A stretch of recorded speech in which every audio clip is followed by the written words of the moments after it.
In the misted valleys of ancient Japan, where mountains rose like sleeping dragons and rivers carved their patient paths through emerald plains, a new force was quietly taking shape. The year was approaching 794, and the imperial court had just established itself in the newly built capital of Heian, a city that would later be known as Kyoto.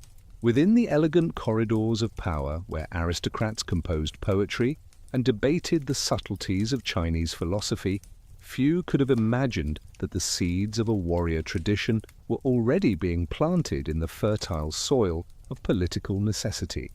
The earliest warriors who would eventually evolve into the samurai class began as something far more modest than the legendary fighters they would become. They were guards, watchmen, and provincial officers tasked with maintaining order in an increasingly complex society. The imperial government, focused on ceremony and cultural refinement, found itself needing strong arms to enforce its will in the distant provinces where its direct authority grew weaker with every mile from the capital. These early warrior families emerged from various backgrounds, some descended from minor branches of the imperial family itself, others from provincial governors who had settled in their assigned territories and put down roots. The court needed these men to collect taxes, suppress bandits, and maintain the delicate balance of power in regions where the emperor's voice was barely a whisper. In return for their service, these warrior families received land rights and positions that could be passed down through generations, creating the foundation of hereditary military houses. The bow became their first symbol of martial prowess, long before the sword would claim that honor. Mounted archery, or Kuba no Michi, represented the pinnacle of military skill in these early centuries. Warriors would spend years perfecting their ability to shoot accurately from horseback, developing techniques that required not just physical strength, but a deep harmony between rider and mount. The distinctive asymmetrical Japanese bow, with its grip positioned below center, allowed for powerful shots even from the saddle of a galloping horse. Training in archery began in childhood, with young boys from warrior families learning to draw increasingly powerful bows as their bodies grew stronger. They practiced breathing techniques that would steady their aim and studied the patterns of wind and weather that could affect an arrow's flight. The most skilled archers could shoot multiple arrows in rapid succession, a technique called yahazu, while maintaining deadly accuracy even in the chaos of battle. Land disputes in the provinces accelerated the rise of these warrior groups. As the imperial government system of land distribution grew more complex and contradictory, conflicts arose between temples, aristocratic estates, and provincial families over who held legitimate claim to valuable rice-producing territories. The court in Heian, absorbed in its refined cultural pursuits, proved unable or unwilling to resolve these disputes effectively. Local strongmen began to take matters into their own hands, forming private armies to defend their interests. The concept of shun, or private estates, became central to understanding how warrior power grew during this period. These estates operated outside the normal tax structure, granted special exemptions by the court to powerful temples or high-ranking nobles. Managing and protecting these estates required armed retainers, and the warrior families who provided this service gradually accumulated their own power and influence. They became indispensable to their aristocratic patrons, who rarely left the capital, and depended entirely on these provincial warriors to maintain their wealth. The Fujiwara clan dominated the imperial court through a sophisticated system of marriage politics and regency positions. For generations, Fujiwara daughters became imperial consorts, and Fujiwara men served as regents for young emperors. This system worked remarkably well for maintaining court stability, but it also created a disconnect between the ceremonial government and the practical needs of governing the provinces. The Fujiwara were masters of court intrigue, but had little interest in military matters, viewing warfare as beneath their dignity. This disdain for military affairs among the court nobility created an opportunity for warrior families to fill a crucial void. While the Fujiwara and other court nobles focused on poetry competitions and elaborate ceremonies, provincial warriors were developing sophisticated military techniques and building networks of loyalty that transcended the formal governmental structure.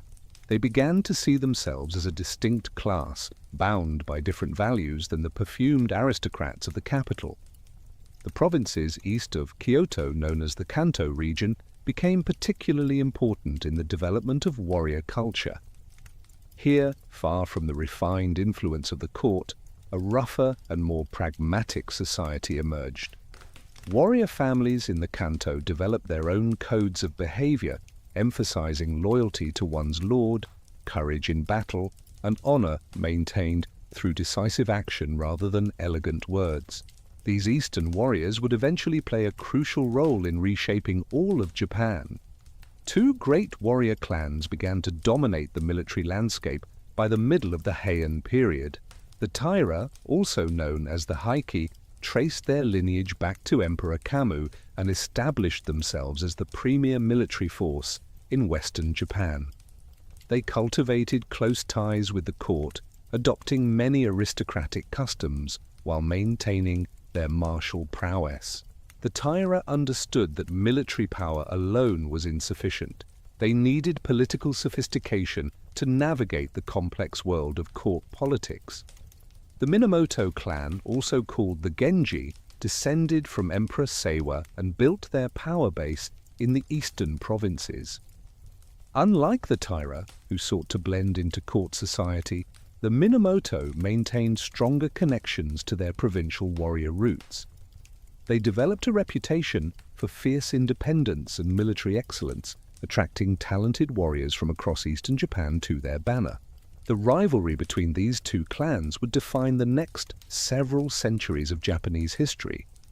Provincial governorships became another avenue through which warrior families accumulated power. Appointed for fixed terms, governors were expected to maintain order and collect taxes in their assigned provinces. Many governors from warrior backgrounds used these positions to build local power bases, forming alliances with regional strongmen and recruiting talented fighters into their service. When their terms ended, they often remained in the provinces, having established deep roots in the local community. The development of warrior bands, or bushidan, represented a crucial evolution in military organization. These were not simply collections of individual fighters, but sophisticated military units with clear hierarchies and specialized roles. A typical bushidan included mounted archers as its elite corps, supported by foot soldiers armed with various weapons, servants who maintained equipment and supplies, and administrators who managed the group's finances and correspondence.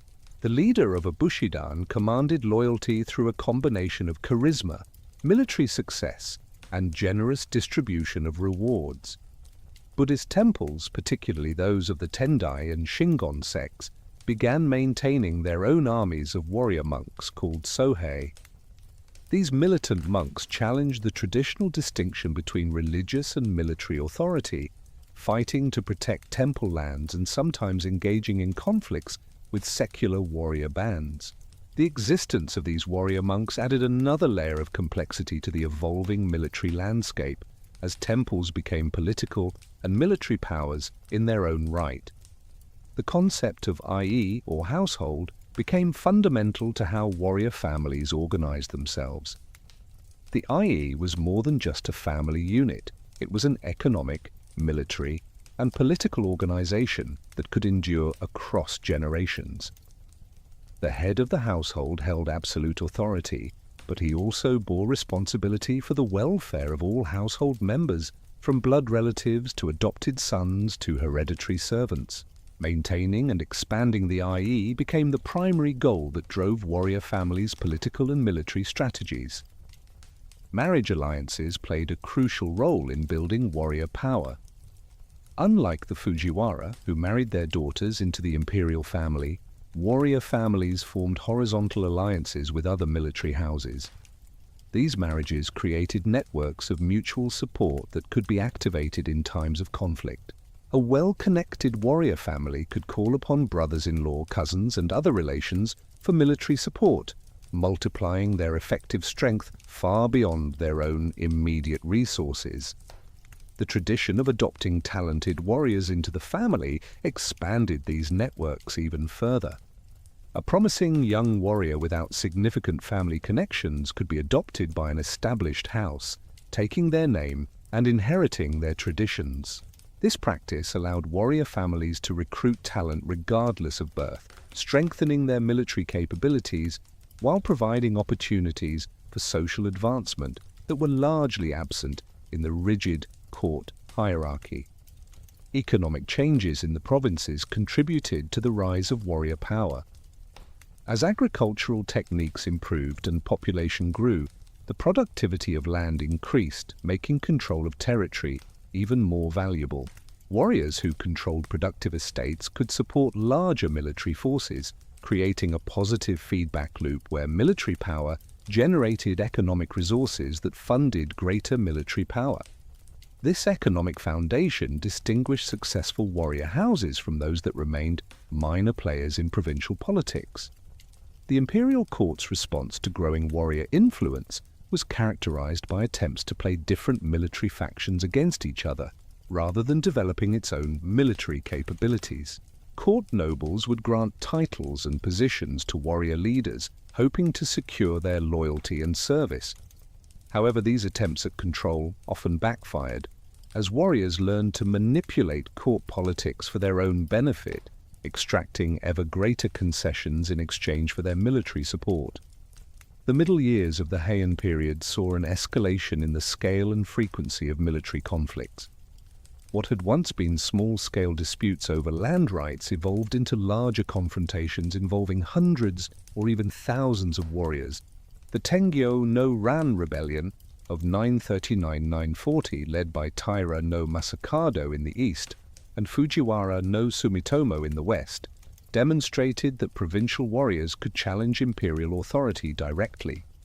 Although both rebellions were ultimately suppressed, they revealed the growing gap between the court's ceremonial authority and the real military power accumulating in the provinces.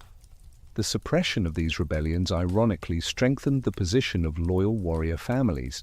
The court had to rely on other warriors to defeat the rebels, granting the victors substantial rewards and recognition.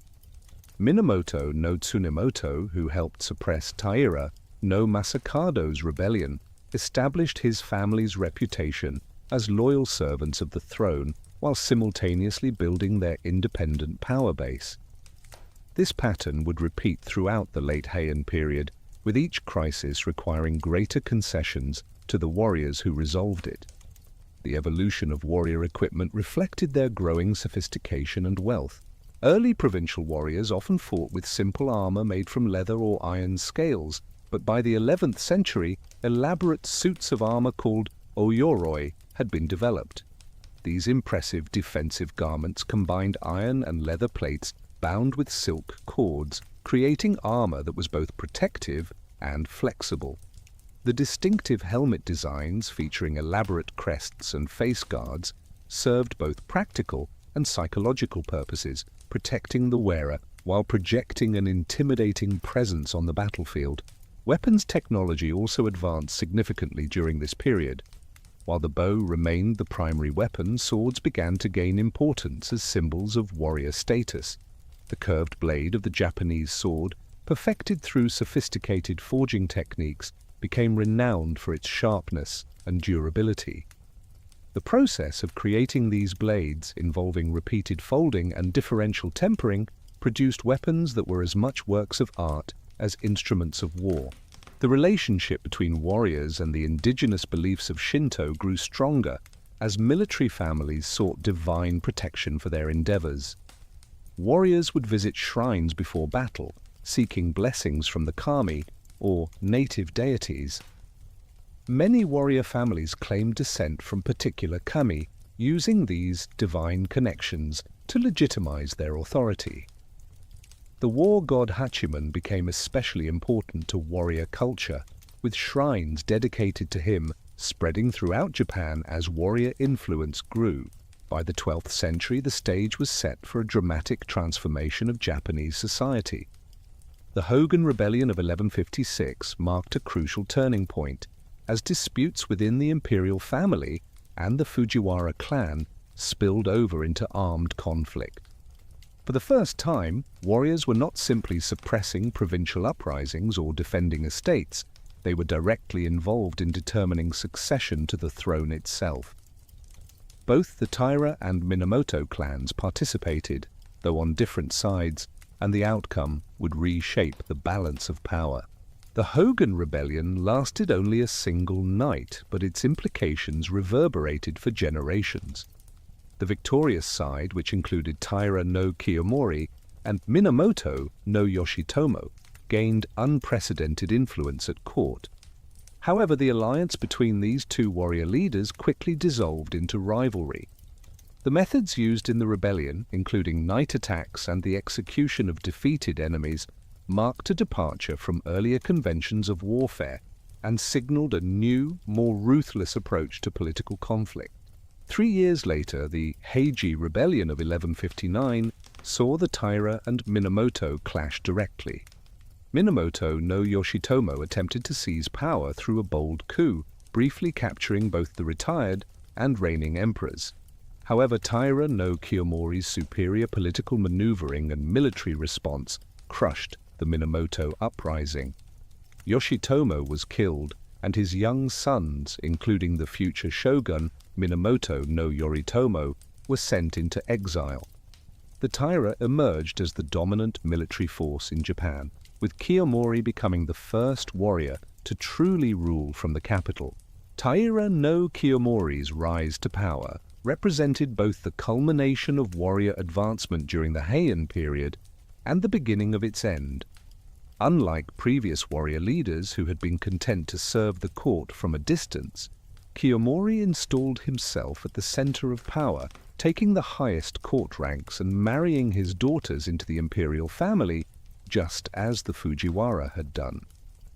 His grandson became Emperor Antoku, seemingly cementing Taira dominance over both the military and ceremonial aspects of government. Yet, Kiyomori's success contained the seeds of his clan's destruction. By adopting court ways so thoroughly, the Taira began to lose touch with their warrior roots. They dressed in silk robes rather than armor, composed poetry rather than practicing archery, and relied increasingly on other warrior families to provide their military muscle. Meanwhile, in the eastern provinces, the exiled Minamoto no Yoritomo was quietly building alliances with disaffected warriors who resented Taira dominance and saw an opportunity to assert their own independence. The transition from the Heian period's end to what would become the age of the samurai was not a sudden break, but a gradual transformation that had been building for centuries. The provincial warriors who had begun as mere guards and tax collectors had evolved into sophisticated political and military operators capable of challenging and eventually overthrowing the ancient imperial system. They had developed their own culture, values, and institutions that would shape Japanese society for the next 700 years. The warrior class that emerged from this long evolution was characterized by several distinctive features that would define samurai culture in the centuries to come.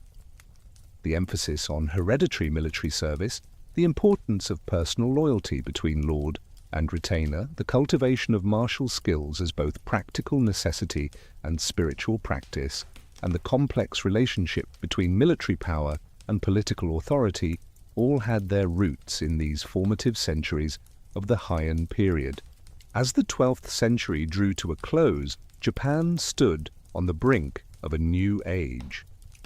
The elegant world of the Heian court, with its emphasis on aesthetic refinement and literary accomplishment, was giving way to a society dominated by warrior values and military competition. The Great War between the Taira and Minamoto that would soon engulf the nation would not simply be a conflict between two rival clans, but a struggle to define the very nature of Japanese governance and society for generations to come. The morning mist lifted slowly from the beach at Dan no Ura as the tide turned, revealing scattered war fans and broken arrows floating among the waves. It was the 24th day of the third month, 1185, and the naval battle that had raged since dawn was drawing to its inevitable conclusion. The red banners of the Taira clan, which had once flown proudly over the capital, now drifted like autumn leaves on the water's surface. Among the drowning warriors was the child emperor Antoku, held in his grandmother's arms as she leapt into the sea rather than face capture. The Genpei War, that great struggle between the Taira and Minamoto clans, had reached its final act. Minamoto no Yoritomo received news of the victory while at his headquarters in Kamakura, far from the battlefield where his younger brother Yoshitsune had orchestrated the brilliant campaign. Yoritomo had spent the years since his exile carefully constructing something entirely new in Japanese history. While Yoshitsune led armies and won battles, Yoritomo built institutions and forged alliances that would outlast any individual warrior's glory. He understood that military victory alone would not secure lasting power. He needed to create a system of governance that could channel warrior ambitions while maintaining order. The location of Kamakura itself revealed Yoritomo's strategic vision. This small fishing village, surrounded by mountains on three sides and facing the sea, lay at the heart of the Kanto plain where the Minamoto's support was strongest. By establishing his base here rather than in Kyoto, Yoritomo signaled a fundamental shift in Japanese politics. Power would no longer radiate from the imperial capital alone, but would have a second center, one rooted in warrior culture and provincial concerns rather than court ceremony and aristocratic refinement. The warriors who gathered around Yoritomo in these early years were not simply soldiers but administrators, judges and politicians learning to govern rather than merely fight. They came from families that had supported the Minamoto cause during the long years of Taira dominance, and their loyalty had been tested through defeat and hardship. These men, known as gokunin or housemen, formed the core of what would become the Kamakura Bakufu, Japan's first military government. The relationship between Yoritomo and his gokunin was personal and reciprocal in nature. In exchange for loyalty and military service, Yoritomo confirmed their land holdings and protected their interests against rivals. This was not the abstract bureaucratic relationship that characterized the imperial government, but something more immediate and tangible. A gokunin could petition Yoritomo directly for redress of grievances, and Yoritomo's decisions carried the force of personal authority backed by military might. The establishment of the samurai dokoro in 1180 marked the first institutional innovation of the emerging warrior government. This board of retainers served as both a military command structure and a police authority, responsible for maintaining discipline among warriors and investigating crimes involving the warrior class. Unlike the imperial police, who concerned themselves primarily with protecting court nobles, the samurai dokoro focused on regulating warrior behavior and maintaining military readiness. Following the victory over the Taira, Yoritomo moved carefully to legitimize his position without directly challenging imperial authority. He understood that the emperor, despite lacking military power, remained essential to the cosmic and political order that Japanese society recognized. Rather than overthrow the imperial system, Yoritomo sought to work within it while fundamentally altering its power dynamics. His strategy was to maintain the forms of imperial governance while ensuring that real authority rested with the warrior class. The administrative board, known as the Mandokoro, became the civilian arm of Yoritomo's government. Staffed initially by educated monks and former provincial officials who understood the complexities of land law and taxation, this office handled the day-to-day governance of territories under Kamakura control. The Mandokoro issued documents confirming land rights, adjudicated disputes between warriors, and managed the fiscal affairs of the Bakufu. Its establishment showed that warrior governance required more than military force. It needed systematic administration. The creation of the Monchujo, or Board of Inquiry, completed the tripartite structure of the Kamakura government. This judicial body heard legal cases and appeals, developing a body of precedents that would guide warrior law for generations. The Monchujo's decisions often reflected practical warrior values rather than the elaborate legal theories of the imperial court, emphasizing clear resolution of disputes over philosophical consistency. In 1192, Yoritomo received from the emperor the title of Sei-ai-tai shogun, or Great General who subdues the barbarians. This ancient military title, rarely granted and usually temporary, became in Yoritomo's hands the foundation of a new form of permanent governance. The shogun would henceforth be the supreme military commander of Japan, responsible for maintaining peace and order throughout the realm. More importantly, the title could be passed to Yoritomo's descendants, creating a hereditary military dynasty parallel to the imperial line. The dual polity that emerged from these arrangements was unique in world history. The emperor remained the theoretical source of all authority, performing essential religious rituals and granting legitimacy through titles and appointments. The imperial court continued to function in Kyoto, maintaining its elaborate ceremonies and cultural activities. Yet real political and military power resided in Kamakura, with the shogun and his warrior government. This division of authority would characterize Japanese governance for the next 7 centuries. Provincial governance under the Kamakura system reflected this duality. The Bakufu appointed military governors called shugo to oversee provinces, while the imperial court continued to appoint civil governors. In practice, the shugo held real authority, commanding military forces and maintaining order. They worked alongside land stewards called jito, who collected taxes and administered justice at the local level. These positions often became hereditary, creating a warrior aristocracy that paralleled but did not replace the court nobility. The sudden death of Yoritomo in 1199, reportedly after falling from his horse, created the first succession crisis for the new warrior government. His eldest son Yori inherited the title of shogun, but lacked his father's political acumen and commanding presence. The young shogun found himself increasingly isolated as powerful vassals maneuvered for position. His mother, Hojo Masako, emerged as a formidable political force, working with her father Hojo Tokimasa to maintain stability while gradually concentrating power in Hojo hands.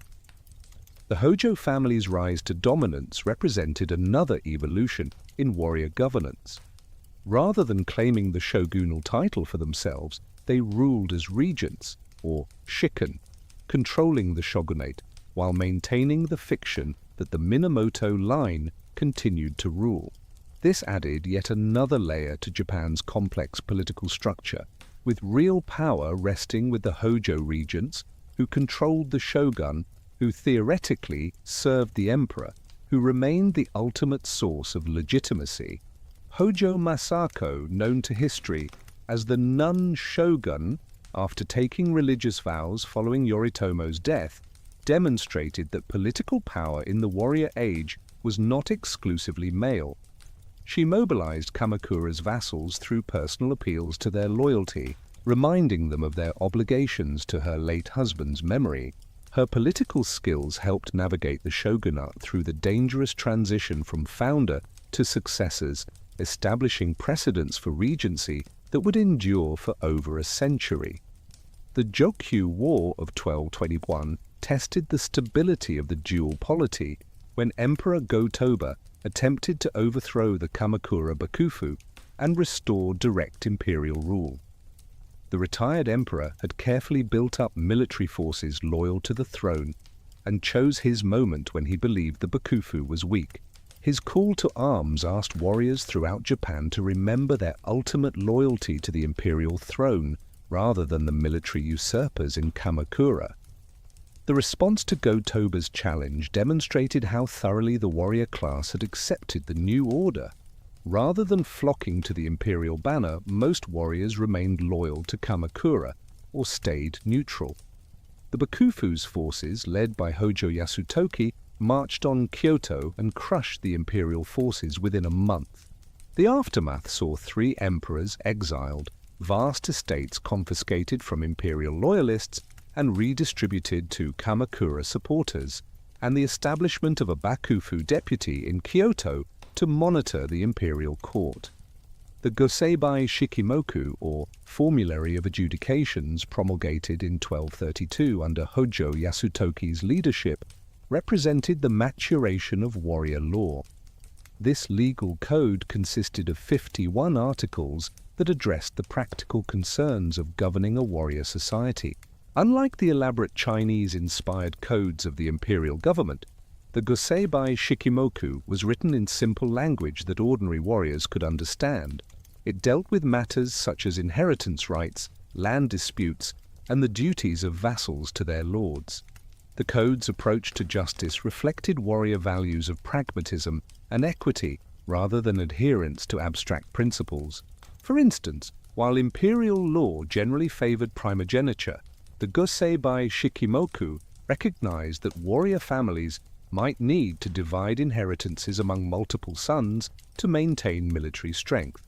The code also acknowledged the rights of women to inherit and control property, a provision that reflected the important economic role women played in warrior households. Buddhism underwent significant transformation during the Kamakura period, as new sects emerged that appealed particularly to the warrior class. The Zen school, recently imported from China, found eager adherents among warriors who appreciated its emphasis on discipline, direct experience, and transcendence of death. Zen masters taught that enlightenment could be achieved through meditation and sudden insight rather than elaborate ritual or scholarly study, a message that resonated with practical military men. The Rinzai school of Zen, promoted by the monk Eisai, became especially popular among the warrior elite. Its emphasis on rigorous meditation and the use of koans, paradoxical questions designed to transcend logical thought, appealed to warriors who understood the importance of mental discipline. Zen monasteries near Kamakura became centers of learning where warriors studied not just religious doctrine, but also Chinese philosophy, poetry, and calligraphy, adding cultural sophistication to military prowess.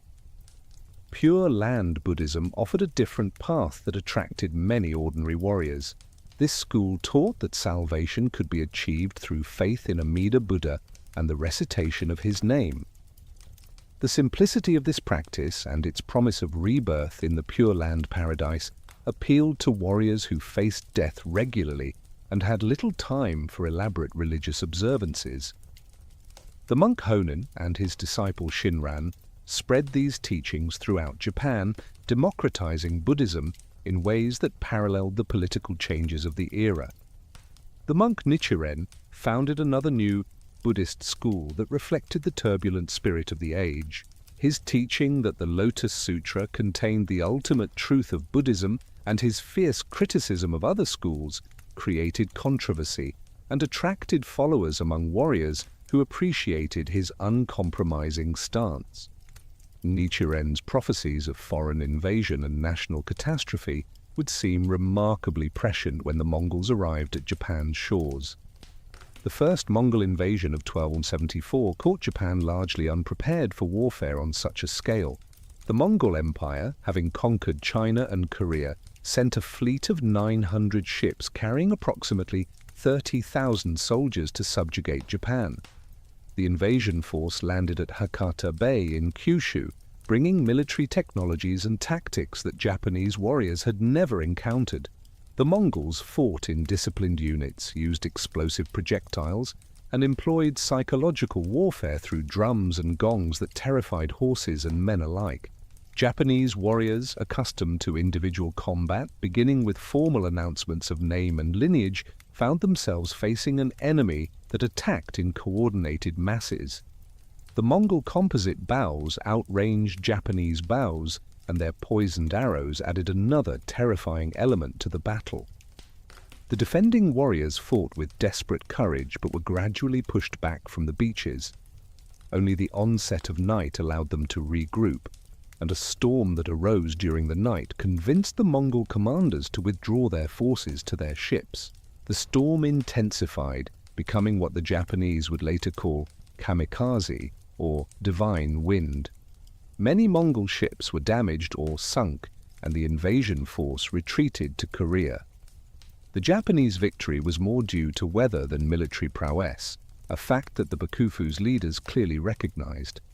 They immediately began preparations for the return they knew would come, ordering the construction of defensive walls around Hakata Bay and mobilizing warriors from throughout Japan. 7 years passed before the Mongols returned, years that the Kamakura Bakufu used to prepare the most extensive defensive mobilization in Japanese history. The warrior government ordered the construction of stone walls along the likely invasion beaches, stationed permanent garrisons in Kyushu, and developed new tactical responses to Mongol fighting methods. Temples and shrines throughout Japan offered prayers for divine protection, creating a sense of national unity that transcended regional loyalties. The second Mongol invasion of 1281 dwarfed the first, with a combined Chinese and Korean fleet of over 4,000 ships, carrying approximately 140,000 soldiers. This was one of the largest naval invasions in pre-modern history, intended to crush Japanese resistance completely. The Mongols established beachheads despite fierce Japanese resistance, and fighting raged for weeks along the coast of Kyushu. Japanese warriors had learned from their previous encounter, adopting more flexible tactics and using small boats to launch night raids against the Mongol fleet. The defensive walls built after the first invasion proved their worth, preventing the Mongols from advancing inland while Japanese warriors launched counterattacks. The fighting was brutal and desperate, with neither side able to achieve a decisive advantage. The Japanese defenders knew that they could not match the Mongol numbers, and that defeat would mean the end of their independence. They fought with the fury of men defending their homes and families, holding the invaders at the water's edge. Once again, nature intervened decisively. A massive typhoon struck the Mongol fleet as it lay at anchor, destroying a vast portion of the invasion force. Ships were driven onto rocks, capsized in the violent seas, or smashed against each other. Thousands of soldiers drowned, and those who made it to shore were hunted down by Japanese warriors. The surviving Mongol forces fled, leaving Japan victorious but exhausted from the effort of resistance. The Mongol invasions had profound effects on Japanese society, and the warrior class in particular. The shared experience of defending the nation created a new sense of Japanese identity that transcended regional and clan loyalties. Warriors who had fought side by side against the foreign invaders developed bonds that crossed traditional divisions. The invasions also validated the warrior class's claim to leadership, as they had been the ones who stood between Japan and foreign conquest. Yet the economic consequences of the defensive efforts strained the Kamakura system to its breaking point. Warriors had been mobilized for years, maintaining defensive positions in Kyushu at great personal expense. Unlike domestic conflicts where victorious warriors could expect to receive lands confiscated from the defeated, the Mongol wars offered no such rewards. The Bakufu had no new territories to distribute, and many warriors found themselves impoverished by their service. The concept of bushido, though not yet formally codified, began to take clearer shape during this period. The way of the warrior emphasized loyalty to one's lord above all other obligations, including family ties. Courage in battle was expected, but it needed to be tempered with wisdom and self-control. Honor, expressed through keeping one's word and accepting responsibility for one's actions, became central to warrior identity. These values were transmitted through example and story rather than formal instruction, with tales of heroic deeds serving as moral education. The relationship between lord and vassal, the fundamental building block of warrior society, evolved into something approaching a religious commitment. The ideal warrior would serve his lord without question, offering not just military service but complete devotion. In return, the lord provided protection, economic support, and meaning to the vassal's existence. This reciprocal relationship created chains of loyalty that extended from the humblest foot soldier to the shogun himself. The education of young warriors combined military training with cultural accomplishment.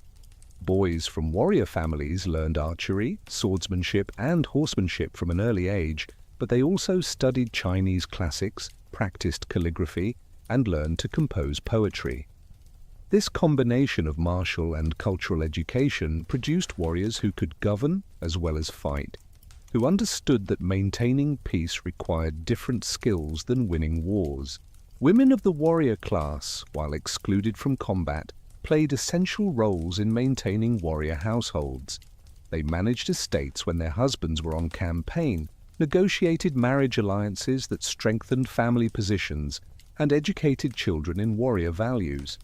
Some women received military training for defensive purposes, learning to use the naginata, a curved blade on a long pole, to defend their homes if necessary. The legal rights of warrior women, including property ownership and inheritance, gave them more autonomy than their counterparts in the imperial court. The economic foundation of warrior power remained control of agricultural land, but the Kamakura period saw increasing sophistication in estate management. Warriors learned to increase agricultural productivity through improved irrigation, the introduction of new crops, and better organization of peasant labor. Some warrior families began to engage in local commerce, establishing markets and protecting merchant activities in exchange for taxes and fees. This economic diversification would become increasingly important as the costs of maintaining warrior status continued to rise. The spread of warrior values beyond the elite began during the Kamakura period. Peasants who served in auxiliary military roles absorbed warrior ideals of loyalty and honor, adapting them to their own circumstances. Local strongmen who were not officially part of the warrior class adopted warrior customs and practices, blurring the lines between social categories. This diffusion of warrior culture would eventually contribute to the broader militarization of Japanese society. Religious institutions adapted to the warrior age by developing their own military capabilities. Major temples maintained warrior monks who could defend temple properties and project power in regional conflicts. Some temple complexes became virtually autonomous military powers, negotiating with the bakufu as equals rather than subjects. This militarization of religious institutions added complexity to an already intricate political landscape. The rise of regional power centers during the later Kamakura period foreshadowed future developments. While the Hojo regents maintained overall control, powerful warrior families in the provinces accumulated increasing autonomous authority. They built networks of vassals and allies that operated independently of Kamakura's direct control, though still within the broader framework of the bakufu system. These regional powerhouses would eventually challenge and overthrow the Kamakura order. By the early 14th century, the Kamakura bakufu faced mounting challenges that its institutions proved unable to resolve. The economic strain of the Mongol invasions had never been fully addressed, leaving many warriors disaffected and impoverished. The Hojo regents had become increasingly autocratic, alienating vassals who remembered the more consultative governance of earlier times. Succession disputes within the imperial family provided opportunities for ambitious warriors to pursue their own agendas while claiming to support competing imperial claimants. The warrior government that Minamoto no Yoritomo had founded had succeeded in creating a stable alternative to imperial rule for nearly 150 years. It had defended Japan against foreign invasion, developed legal and administrative systems suited to warrior society, and fostered cultural developments that enriched Japanese civilization. The institutions and precedents established during the Kamakura period would provide templates for future warrior governments, even as the specific arrangements of the first shogunate crumbled. The transformation of provincial warriors into a governing class was now complete. What had begun as military servants of the imperial court had evolved into an autonomous political force with its own values, institutions, and culture.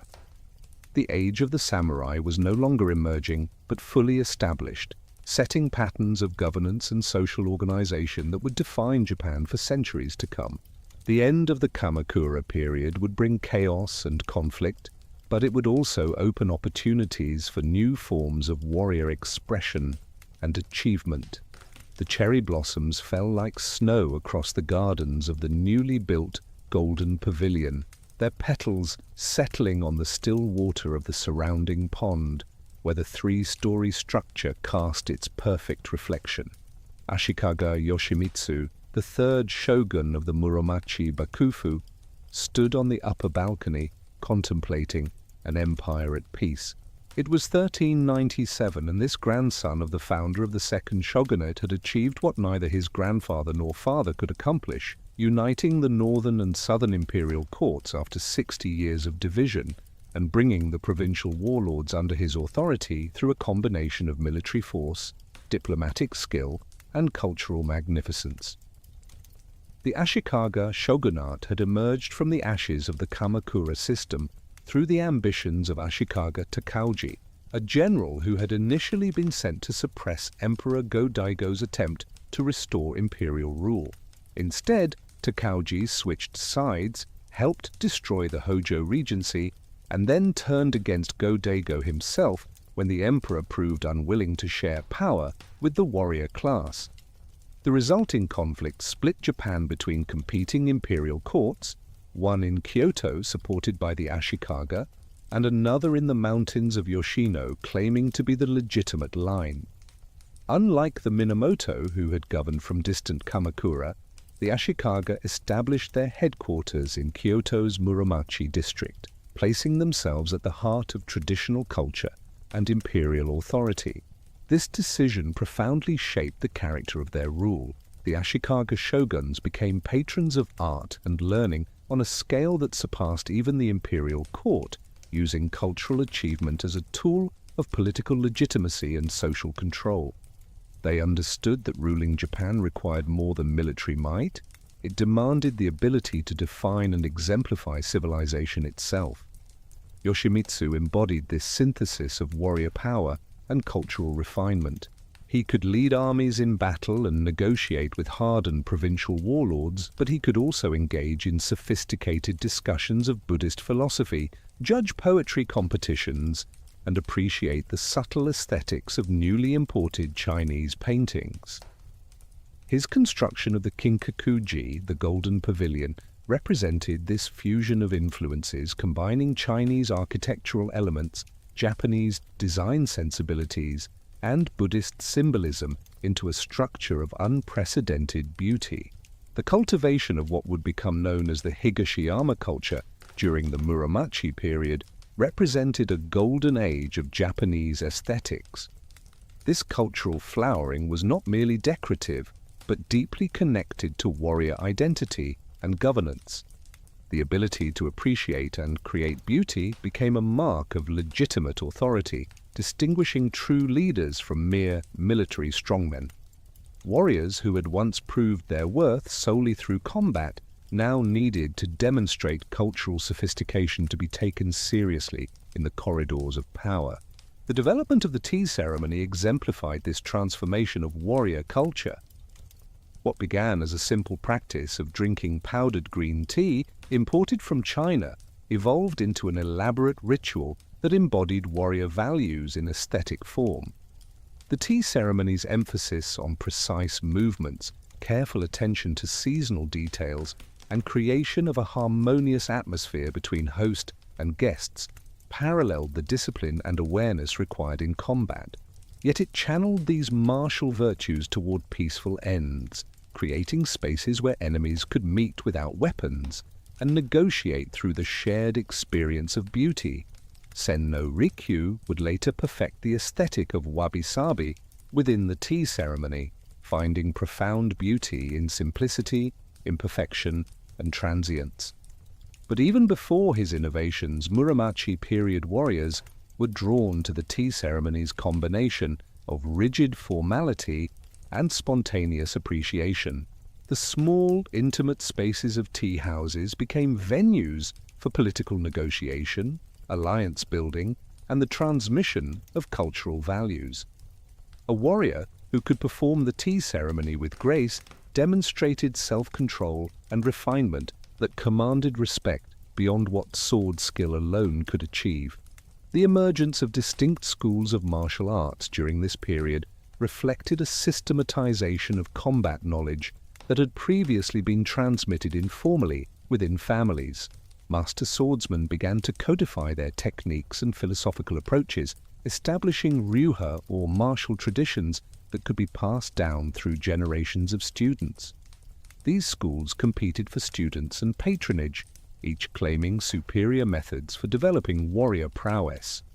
The Tenshin Shoden Katori Shinto Ryu, founded in the mid-15th century, became one of the most comprehensive martial traditions. Its curriculum encompassed not just swordsmanship, but also techniques for the spear, naginata, and staff, along with strategy, fortification, and even magical practices for ensuring victory. Students spent years mastering basic movements before being introduced to the school's secret techniques, creating a systematic progression from novice to master that paralleled the artistic apprenticeships of the period. The Kashima Shinryu emerged from the warrior traditions associated with the Kashima Shrine, developing techniques that emphasized the spiritual dimensions of combat. Its practitioners believed that true martial prowess came not from physical strength or technical skill alone, but from achieving unity with divine forces. Training included meditation, ritual purification, and the study of esoteric Buddhist and Shinto teachings alongside practical combat techniques. These martial arts schools became more than just training grounds for combat. They were philosophical systems that attempted to reconcile the violence of warrior life with Buddhist teachings about compassion and the sanctity of life. The concept of the life-giving sword emerged during this period, the paradoxical idea that martial arts mastery could be used to preserve life rather than destroy it. A truly skilled warrior, these schools taught, could defeat opponents without killing them, using superior technique to control violence rather than escalate it. The relationship between Zen Buddhism and martial arts deepened during the Muromachi period. Zen monks served as advisors to warrior leaders, offering guidance that went beyond religious matters to encompass strategy, governance, and personal development. The Zen emphasis on being fully present in each moment resonated with warriors who understood that a moment's inattention in battle meant death. Meditation practices helped warriors overcome the fear of death and achieve the mental clarity necessary for split-second decision-making in combat. Takuan Soho, though he lived slightly later, articulated principles that were already developing during the Muromachi period. His concept of the unfettered mind, which remained fluid and responsive rather than fixing on any single point, described the ideal mental state for both meditation and combat. Warriors learned to maintain this state of relaxed alertness, ready to respond to any threat without the tension that would slow their reactions or cloud their judgment. The patronage of No theater by the Ashikaga shoguns, particularly Yoshimitsu's support of Zeami, created another avenue for exploring warrior psychology and values. No plays often featured warrior ghosts, tormented by their violent deeds, seeking redemption through the prayers of Buddhist monks. These performances allowed warriors to confront the spiritual costs of their profession in a ritualized, aesthetic context. The slow, controlled movements of No, like those of the tea ceremony, transformed warrior discipline into artistic expression. The visual arts flourished under warrior patronage during this period. Ink paintings in the Chinese style, with their emphasis on capturing the essence of subjects through minimal brushstrokes, appealed to warriors who valued directness and economy of action. The painter Sesshu, himself from a warrior family before becoming a monk, created landscapes that conveyed vast spaces and profound emotions through subtle gradations of ink. His work influenced not just other artists, but also garden designers and architects who sought to capture similar effects in three-dimensional space. Garden design became another field where warrior aesthetics found expression. The dry landscape gardens of Zen temples, composed of carefully arranged rocks and raked gravel, created miniature universes for contemplation. These gardens required no water or plants that would change with the seasons, instead offering permanent arrangements that suggested natural landscapes through abstract means. Warriors who meditated in these gardens learned to see beyond surface appearances to underlying patterns and principles. The political structure of the Muromachi Bakufu contained inherent weaknesses that would eventually tear it apart. Unlike the Kamakura system, where the Hojo regents maintained tight control over appointments and rewards, the Ashikaga shoguns governed through a loose confederation of powerful deputy families. The shugo, or provincial military governors, accumulated increasing autonomous power, transforming from Bakufu officials into regional warlords with their own armies and administrative systems. The Yamana family controlled 11 provinces at their height, making them nearly as powerful as the shogunate itself. The Hosokawa family dominated the island of Shikoku and maintained influence in the capital through strategic marriages and political alliances. The Shiba, Hatakeyama, and other great houses built similar power bases, creating a multipolar political system held together more by mutual interest than central authority. Succession disputes became endemic to the political system as rival branches of great families fought for control of lucrative positions and territories. The shogunal succession itself became a source of conflict when weak or child shoguns allowed deputy families to rule in their names. These disputes rarely remained contained within single families, but drew in allies and enemies, creating widening circles of conflict that periodically erupted into open warfare.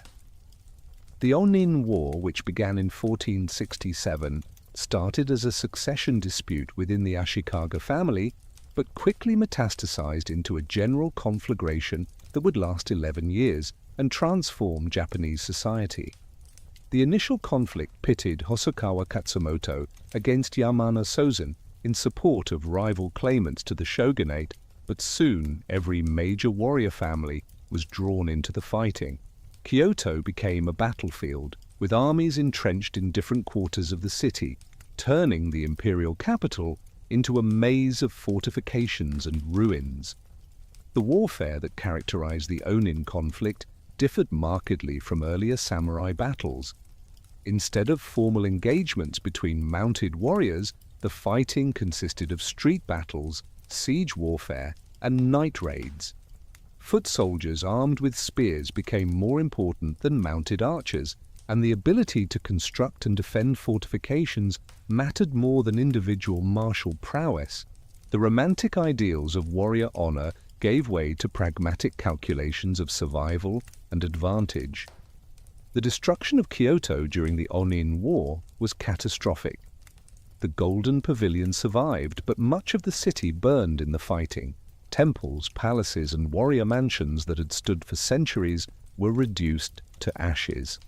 The imperial court, already impoverished, lost what little remained of its economic base. Nobles fled to the provinces seeking protection from warrior patrons, while commoners suffered from constant requisitions and random violence. As the Onin War dragged on without resolution, provincial warriors began to ignore orders from both the shogunate and the great deputy families. They recognized that central authority had effectively collapsed, and that they needed to secure their own positions through local action rather than waiting for victory in distant Kyoto. This realization marked the beginning of the Sengoku period, the age of warring states, though historians would only apply this label in retrospect. The rise of the daimyo as autonomous regional rulers transformed the political landscape. These new warlords differed from the earlier shugo in that they controlled compact territorial bases rather than scattered holdings across multiple provinces. They ruled through direct military force rather than delegated authority, and they answered to no higher power than their own strength and cunning. The successful daimyo combined military leadership with administrative innovation, creating miniature states within the hollow shell of the Muromachi system. The Hojo family of Odawara, not related to the earlier Hojo regions, exemplified this new type of ruler. Starting from a single castle, they gradually expanded their control over the Kanto region through a combination of conquest, alliance, and administrative efficiency. They conducted land surveys to maximize tax revenue, standardized weights, and measures to facilitate commerce, and created law codes that applied equally to all inhabitants of their domain, regardless of social status. Castle construction evolved rapidly during this period as warfare became endemic. Early medieval fortifications had been simple wooden palisades on hilltops, designed to provide temporary refuge during conflicts. The castles of the Sengoku period were permanent military installations that served as administrative centers, economic hubs, and symbols of daimyo power. They incorporated sophisticated defensive features learned through bloody experience, with multiple baileys, complex gate systems, and killing fields where attackers could be subjected to concentrated arrow and later gunfire. The design of these castles reflected both Japanese architectural traditions and innovations born from constant warfare. Stone foundations raised wooden structures above arrow range while providing stable platforms for defensive weapons. Multiple stories allowed defenders to rain projectiles down on attackers from different angles. Moats, whether filled with water or left dry, created obstacles that slowed assaults and channeled attackers into predetermined killing zones. The Japanese castle town, or jokamachi, emerged as warriors required permanent bases to administer their territories. These settlements grew around castles, with distinct quarters for different social groups. Samurai lived closest to the castle, in neighborhoods organized by rank and military function.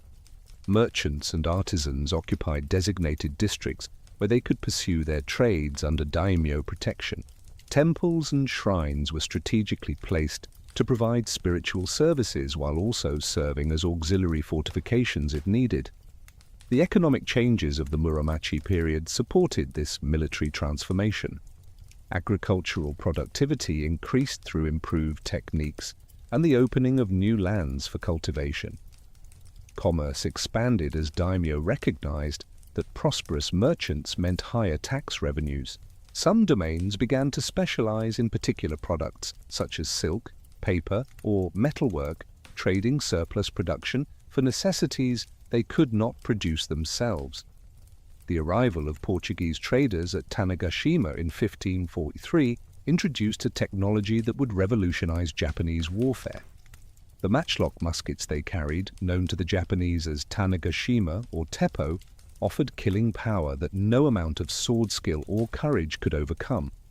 Within months, Japanese smiths were producing copies, and within years, thousands of these weapons were being manufactured across Japan. The speed of this technological adoption reflected both Japanese craftsmanship and the intense military competition of the period. Daimyo quickly recognized the tactical implications of firearms. A peasant with a few weeks of training could kill a samurai who had spent decades perfecting his martial arts. Castles designed to withstand arrow fire crumbled under concentrated gunfire. Battle tactics that had evolved over centuries became obsolete almost overnight. Yet rather than rejecting these weapons as dishonorable, Japanese warriors embraced them with enthusiasm, incorporating firearms into existing military systems. The social implications of widespread firearm adoption were equally profound. The military dominance of the mounted warrior elite was threatened by the ability to field large forces of gun-armed infantry. Some daimyo began recruiting ashigaru, or foot soldiers, from the peasant population, training them in coordinated volley fire that could devastate traditional cavalry charges. The individual heroism that had defined warrior culture for generations gave way to disciplined unit tactics. Yet the warrior elite adapted to these changes rather than being displaced by them. Samurai became officers commanding firearm units, combining traditional martial virtues with new tactical realities. They continued to wear their swords as symbols of status and maintained their skills in traditional weapons, but they also learned to use firearms and direct their use in battle. The most successful warriors of the late Muromachi period were those who could bridge old and new, maintaining cultural legitimacy while embracing military innovation. The Portuguese brought more than just weapons. They introduced new foods such as tempura, new words that entered the Japanese language, and most significantly, Christianity. Jesuit missionaries, led by Francis Xavier, who arrived in 1549, found unexpected success among both commoners and warriors. Some daimyo converted to Christianity for diplomatic and commercial advantages, gaining preferential access to Portuguese trade, especially firearms and gunpowder. The appeal of Christianity to some warriors went beyond material benefits. The Christian emphasis on a single, omnipotent God resonated with warriors seeking meaning in an age of constant warfare. The promise of salvation through faith offered comfort to men who had killed and might be killed at any moment. The structured hierarchy of the Catholic Church paralleled the feudal order that warriors understood, while Christian moral teachings provided an alternative to the Buddhist emphasis on karma and rebirth. Cultural production continued despite, or perhaps because of, the endemic warfare. The aesthetic of beauty and transience, already present in earlier periods, intensified as warriors confronted death daily. The preference for asymmetry, roughness, and simplicity in art reflected a world where perfection was impossible and pretension fatal. Objects that showed their age and use were valued over pristine items, as they carried stories of survival through turbulent times. The Karamono craze for Chinese objects that had characterized the early Muromachi period gave way to a renewed appreciation for Japanese aesthetics. The tea master Murata Juko pioneered the use of humble, locally made implements in the tea ceremony, finding beauty in objects that previous generations would have dismissed as crude. This aesthetic shift reflected broader changes in warrior culture, as provincial warriors without access to imported luxuries asserted their own cultural values. The breakdown of central authority during the late Muromachi period paradoxically led to greater cultural diffusion. As nobles fled the destroyed capital, they carried court traditions to provincial castles, where they found patronage from upstart daimyo eager for cultural legitimacy. Local variations of aristocratic traditions emerged, combining court refinement with provincial vitality. This cultural mixing would enrich Japanese civilization even as political unity crumbled. By the 1560s, the Muromachi Bakufu existed in name only. The Ashikaga shoguns were puppets manipulated by whatever warlord controlled Kyoto at the moment. Real power resided with dozens of independent daimyo, each ruling their domains as sovereign lords. The stage was set for a new phase of Japanese history, one in which ambitious warlords would attempt to reunify the country through military genius and political innovation. The chrysalis of the Muromachi period had transformed the samurai from servants of central authority into independent political actors capable of reshaping Japan according to their own visions. The smoke from 10,000 matchlock muskets hung like morning fog over the fields of Nagashino, mixing with the screams of dying horses and the commands of desperate officers trying to rally their broken formations.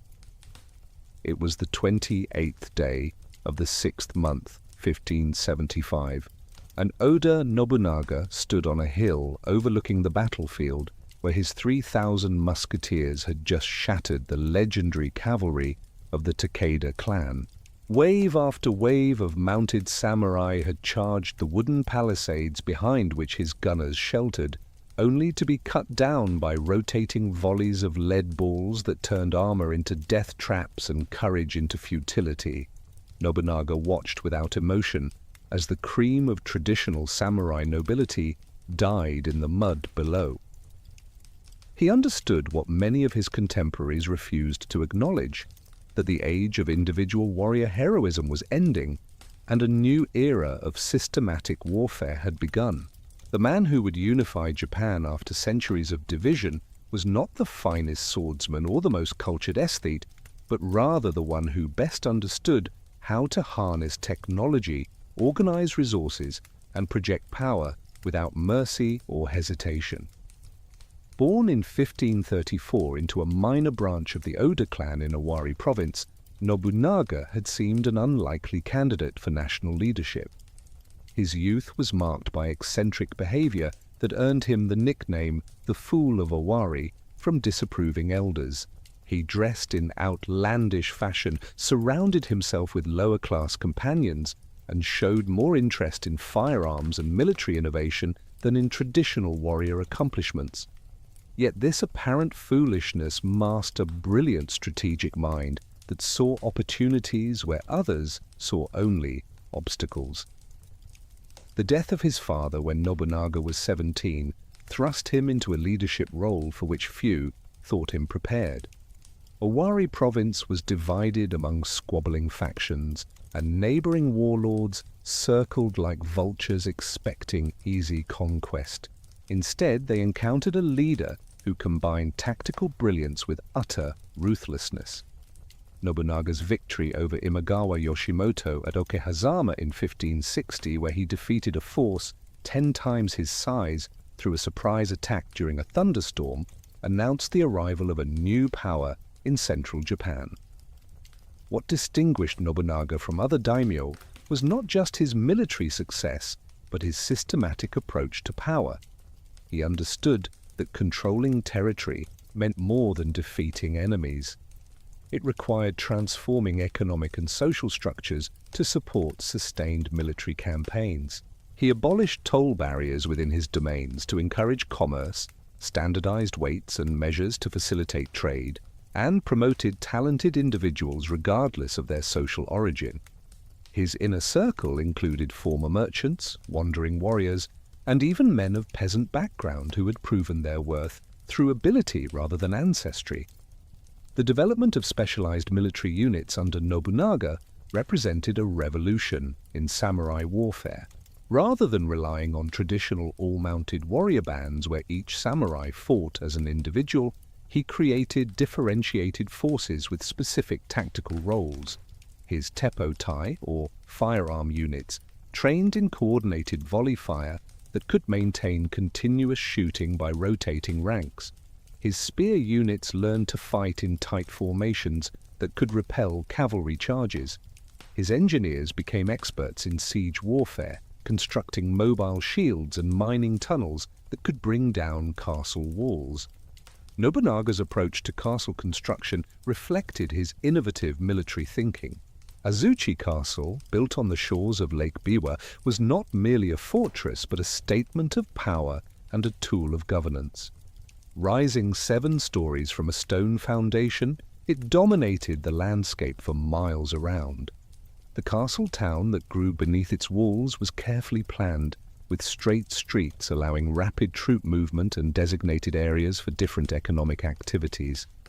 The keep itself served as both military headquarters and palace, decorated with paintings by the finest artists of the age to impress visitors with Nobunaga's wealth and culture. The relationship between Nobunaga and Buddhism was complex and ultimately destructive for many religious institutions. Unlike previous warlords who sought accommodation with powerful temples, Nobunaga viewed independent religious authorities as obstacles to unification. When the warrior monks of Mount Hiei, who had influenced politics for centuries, opposed his expansion, Nobunaga surrounded the mountain with 30,000 troops and systematically destroyed every temple, killing thousands of monks, women, and children who had sought refuge there. The siege and destruction of the Iko-Iki fortress at Ishiyama Honganji demonstrated Nobunaga's determination to eliminate alternative power centers. These religious communities, organized around devotion to Pure Land Buddhism, had created autonomous zones where peasants and lower-ranking warriors governed themselves free from daimyo control. For 10 years, Nobunaga besieged their greatest stronghold, employing naval blockades, artillery bombardments, and systematic starvation to break their resistance. When the fortress finally surrendered in 1580, it marked the end of independent religious military power in Japan. Yet Nobunaga was not simply an enemy of religion. He patronized certain Buddhist sects and Shinto shrines that supported his rule, and he showed remarkable tolerance for Christianity, seeing the foreign religion as a potential counterweight to established Buddhist institutions. He met frequently with Jesuit missionaries, engaging in theological discussions and allowing them to build churches in his domains. This pragmatic approach to religion reflected his broader philosophy that all institutions should serve the goal of national unification under his leadership. The cultural policies of Nobunaga revealed a man who understood that military power alone could not create lasting unity. He became a patron of the tea ceremony, studying under master teachers and collecting precious implements with the passion of a connoisseur. His tea gatherings brought together warriors, merchants, and artists in settings where social distinctions temporarily dissolved in the shared appreciation of beauty. These events were not mere entertainment but political theatre where alliances were negotiated and loyalty performed through the ritual sharing of tea. Nobunaga's support for new forms of entertainment, particularly his patronage of sumo wrestling and dance performances, served multiple purposes. Public spectacles demonstrated his wealth and power while providing occasions for different social groups to gather under his sponsorship. He personally performed in dance dramas, showing a side of his personality that contrasted with his battlefield ruthlessness.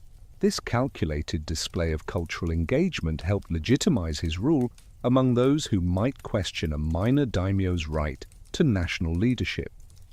The administrative innovations of Nobunaga's regime laid groundwork for future unification.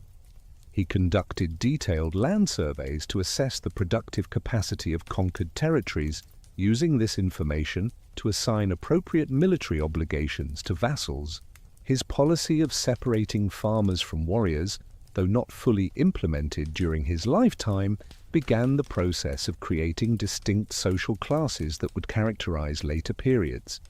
He appointed administrators based on merit rather than hereditary right, creating a bureaucracy loyal to him personally rather than to traditional power structures.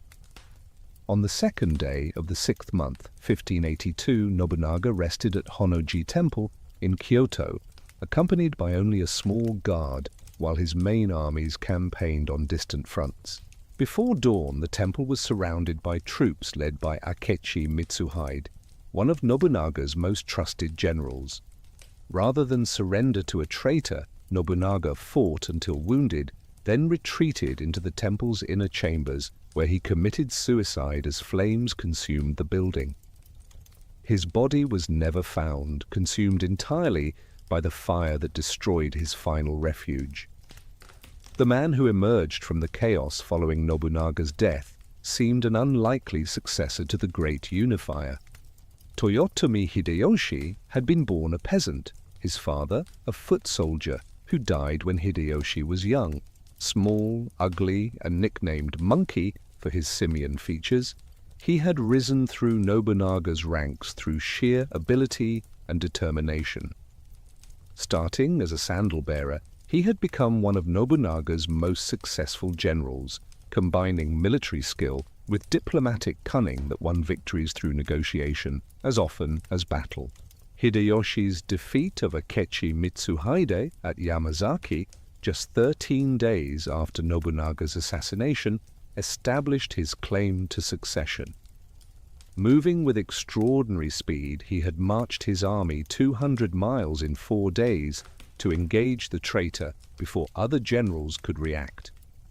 This decisive action, combined with skillful political maneuvering, allowed him to emerge as Nobunaga's heir, despite having no blood relationship to his former lord.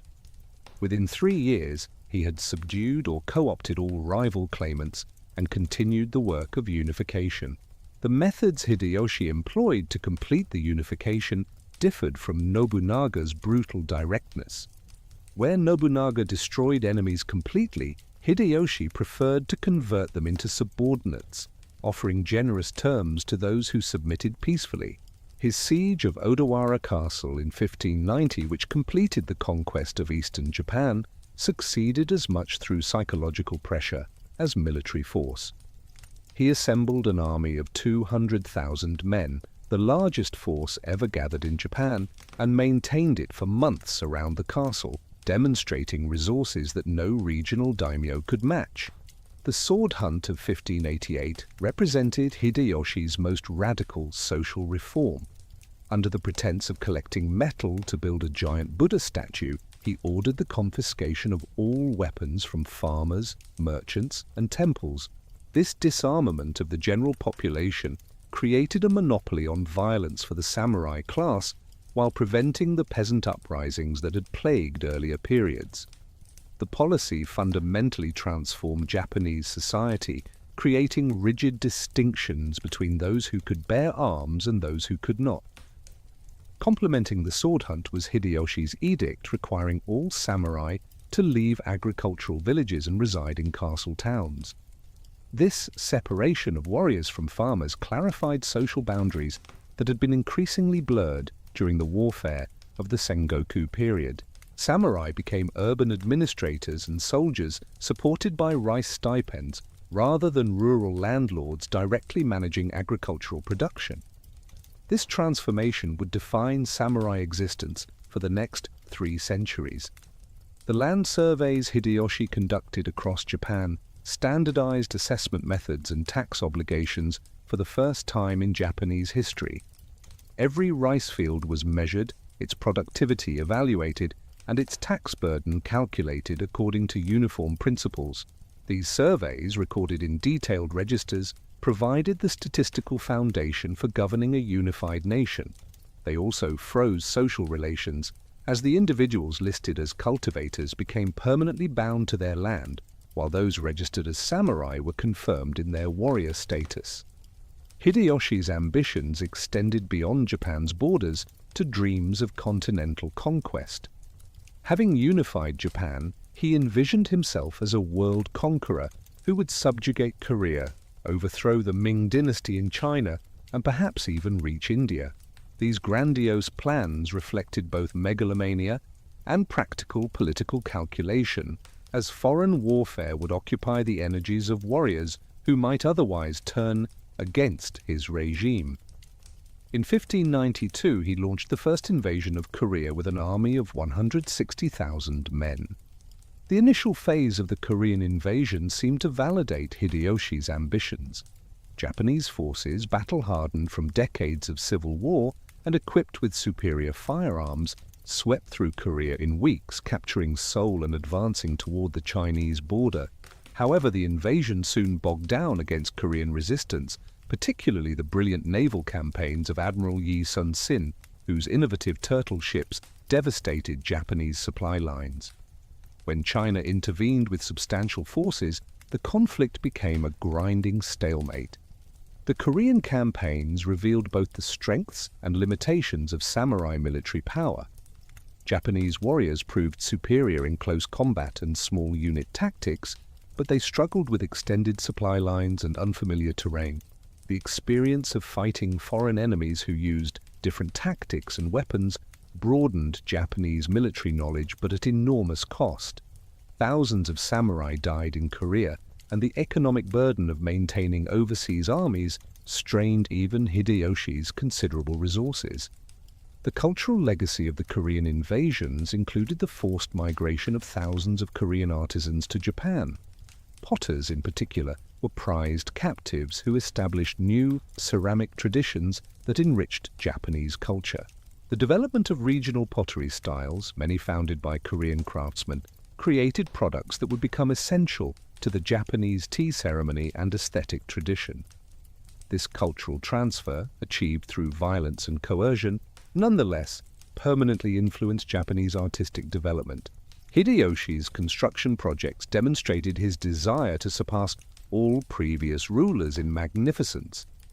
Osaka Castle, built on the site of the destroyed Ishiyama Honganji, became the greatest fortress in Japan, with walls of dressed stone rising from massive earthworks and a keep that towered over the surrounding plain. The Jurakudai Palace in Kyoto, though later destroyed, was said to exceed even the imperial palace in luxury. These projects employed thousands of workers and consumed vast resources, but succeeded in their purpose of demonstrating Hideyoshi's unprecedented power. The famous tea gathering at Kitano Shrine in 1587 exemplified Hideyoshi's approach to cultural politics. He invited everyone from the highest daimyo to the humblest farmer to display their tea implements and share in the ceremony. Hideyoshi himself served tea to randomly selected participants, temporarily erasing social distinctions in shared cultural practice. The event lasted 10 days and involved thousands of participants, creating a moment of national unity centered on aesthetic appreciation rather than military force. Yet beneath the magnificent surface, Hideyoshi's regime contained fatal weaknesses. His humble origins meant he could never receive the title of shogun, which required Minamoto descent, leaving his authority dependent on imperial titles that carried less weight with the warrior class. His only adult heir, Hidetsugu, was executed in 1595 on suspicion of treason, along with his entire family, leaving only the infant Hideyori as successor. This child heir created a succession crisis that Hideyoshi's elaborate oaths and agreements could not prevent. As Hideyoshi lay dying in 1598, he appointed 5 great daimyo as regents for his young son, hoping that mutual suspicion would prevent any single lord from seizing power. Among these regents was Tokugawa Ieyasu, who controlled the largest domain in Japan from his castle at Edo.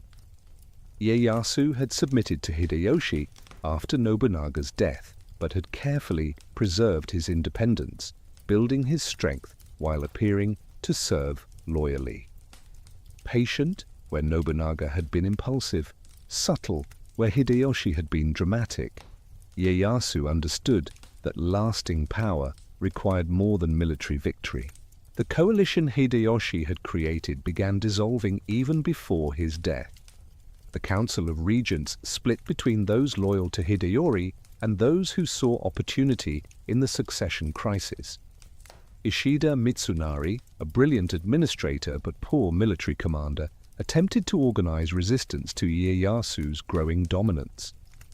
The conflict that everyone knew was coming would determine whether Japan would fragment again into warring states or continue toward unification under new leadership. Ieyasu spent the 2 years after Hideyoshi's death carefully building alliances and undermining opponents. He arranged marriages between his family and powerful daimyo houses, distributed gifts and promises of future rewards, and positioned his supporters in strategic locations. Unlike Nobunaga's frontal assaults or Hideyoshi's overwhelming displays of force, Ieyasu proceeded through patient accumulation of advantages, each small gain making the next more achievable. The crisis came to a head in the autumn of 1600. Mitsunari assembled a coalition of daimyo loyal to Hideyori, calling themselves the Western Army. Ieyasu led the Eastern Army, composed of his vassals and allies who saw greater advantage in supporting his cause. The two forces, totaling nearly 200,000 men, converged on the narrow valley of Sekigahara, where mountain passes channeled movement along the ancient Nakasendo and Tokaido highways. On the morning of the 21st day of the 9th month, fog obscured the Sekigahara battlefield as nearly 80,000 warriors on each side prepared for combat. The Western Army held superior positions on the heights surrounding the valley, but Ieyasu had secretly negotiated with several of their commanders, promising rewards for betrayal at the crucial moment. As the battle developed, these turncloaks either refused to engage or switched sides entirely, turning what should have been Mitsunari's tactical advantage into catastrophic defeat. The Battle of Sekigahara lasted only 6 hours, but determined Japan's future for the next 2.5 centuries. Mitsunari's forces collapsed as unit after unit defected or fled. Ieyasu's victory was total, giving him control over all of Japan. In the aftermath, He redistributed vast territories, rewarding allies and punishing enemies on an unprecedented scale. Roughly 1/4 of Japan's agricultural land changed hands, creating a new political geography that reflected Tokugawa dominance. Unlike his predecessors, Ieyasu took time to consolidate his victory before claiming formal authority. He spent 3 years reorganizing domains, establishing administrative systems, and ensuring that no combination of daimyo could challenge Tokugawa supremacy. Only in 1603 did he accept appointment as shogun, establishing the third and final warrior government. Having achieved what Nobunaga and Hideyoshi could not, a sustainable system for governing unified Japan, Ieyasu would build institutions that endured long after his death. The age of unification had transformed the samurai from independent warriors serving regional lords into members of a national ruling class. The innovations in military technology and tactics, the separation of warriors from agricultural production, and the creation of administrative systems for governing a unified nation had fundamentally altered what it meant to be samurai.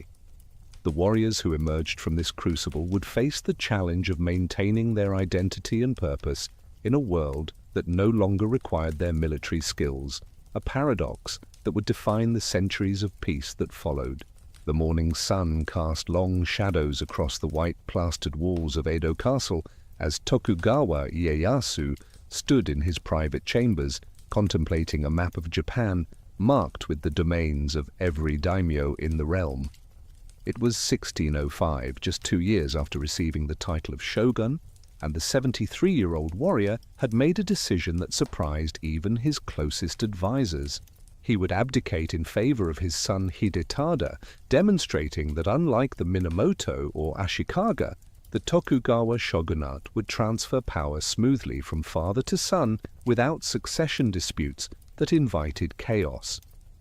This calculated abdication allowed Ieyasu to test the stability of his new system while he still lived to correct any problems. From his retirement castle at Sunpu, he continued to direct policy while Hidetada learned the complexities of governing a unified nation. The dual authority of retired and active shogun became a pattern that would repeat throughout Tokugawa history, providing continuity and preventing the succession crises that had destroyed previous warrior governments. By the time Ieyasu died in 1616, the principle of Tokugawa hereditary rule was so firmly established that no serious challenge emerged. The foundation of Tokugawa power rested on a sophisticated system of categorizing and controlling the approximately 260 daimyo who ruled domains across Japan. The Shinpan daimyo were relatives of the Tokugawa house, strategically placed in domains that could support the shogunate if rebellion arose. The Fudai daimyo had been Ieyasu's vassals before Sekigahara, trusted families who received domains in critical locations and monopolized important administrative positions within the shogunate. The Tozama, or outside lords, those who had submitted only after Sekigahara, controlled large domains but were systematically excluded from central government positions and watched constantly for signs of disloyalty. The geographical distribution of these domains reflected careful strategic planning. Fudai daimyo controlled the approaches to Edo and the major highways linking the capital to the rest of Japan. Tozama domains, though sometimes vast and wealthy, were isolated in peripheral regions where geography limited their ability to coordinate resistance.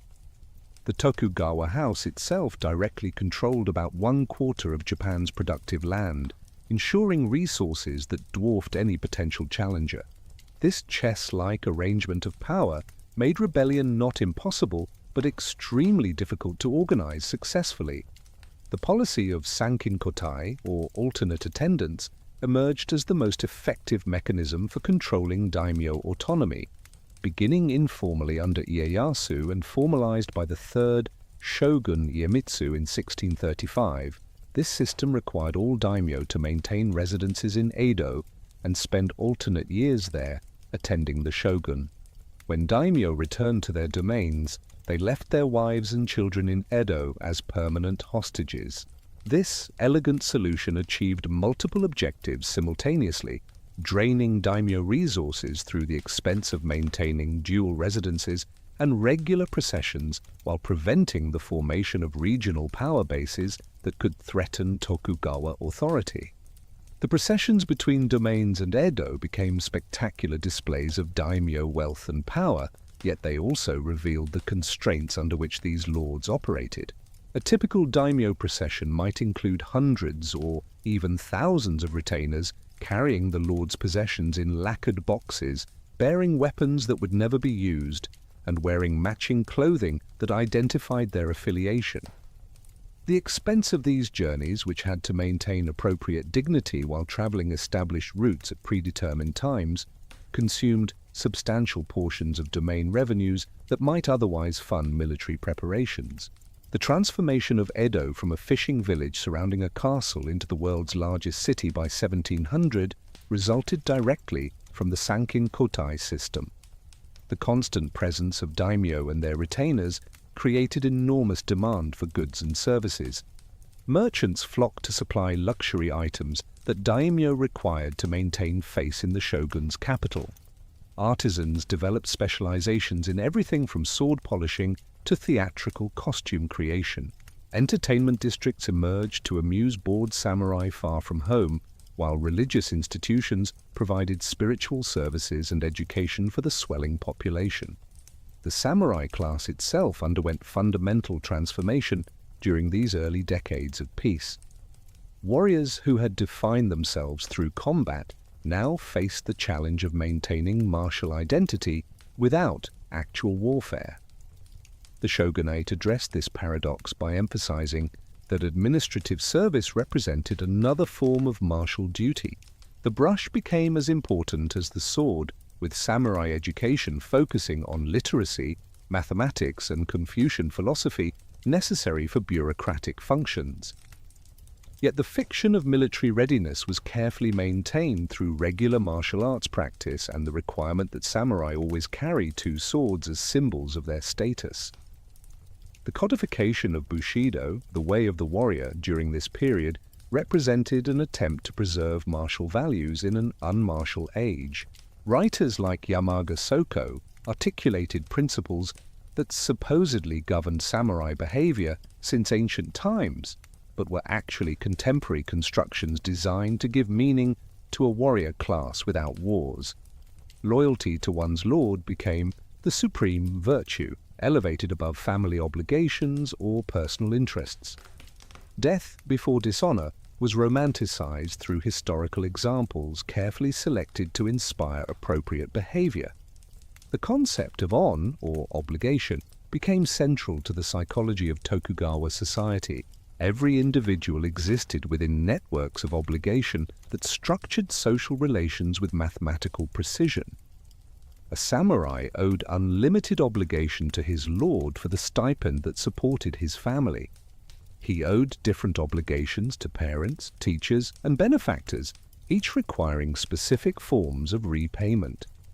The weight of these obligations could become crushing, creating situations where different duties conflicted in ways that had no honorable resolution except death. The actual circumstances of samurai life often contrasted sharply with bushido ideals. Most samurai were not wealthy lords but minor retainers, living on fixed stipends that inflation gradually eroded. A typical lower-ranking samurai family in Edo might occupy a modest residence of a few rooms, struggling to maintain appearances appropriate to their status while secretly taking on side work that their rank theoretically forbade. Some taught martial arts or calligraphy to merchant children. Others produced handicrafts their wives sold discreetly, and a few even adopted merchant sons for the fees such arrangements brought.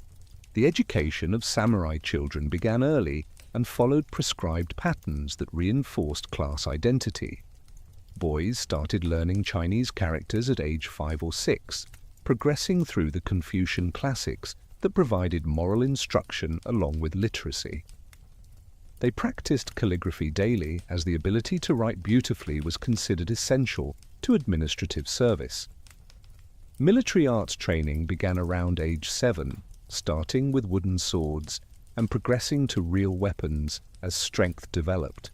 Girls received similar literary education, but focused on skills needed to manage samurai households, including poetry composition and tea ceremony that would allow them to fulfill social obligations. The rise of domain schools reflected the increasing importance of education for samurai governance. By the late 17th century, most domains maintained official academies where young samurai studied the texts and skills necessary for administrative service. These schools taught not just Confucian philosophy but also practical subjects like accounting, law, and agricultural management. The quality of education varied considerably between domains, with some producing sophisticated scholar administrators, while others barely maintained basic literacy among their samurai. The intellectual life of early Edo period samurai revealed diverse interests beyond martial pursuits. Many became serious scholars of Confucian philosophy, debating interpretations of classical texts and their application to Japanese conditions. Others studied kokugaku, or national learning, attempting to recover pure Japanese traditions from before Chinese influence. Some pursued rangaku, or Dutch learning, studying Western science and medicine through the limited materials available via the Dutch trading post at Nagasaki. These intellectual pursuits provided meaning and stimulation for educated warriors with limited practical responsibilities. The famous incident of the 47 Ronin, which occurred between 1701 and 1703, crystallized the contradictions inherent in peaceful samurai existence. When their lord, Asano Naganori, was forced to commit suicide after drawing his sword in Edo Castle in response to insults from the shogunal official Kira Yoshinaka, his retainers became masterless Ronin. Led by Oishi Kuranosuke, 47 of these Ronin spent nearly 2 years planning revenge, some pretending to become merchants or craftsmen to allay suspicion. On a snowy night in the 12th month of 1702, they attacked Kira's residence, killed him, and placed his head on their lord's grave. The public response to the 47 Ronin revealed deep ambivalence about samurai values in an age of peace.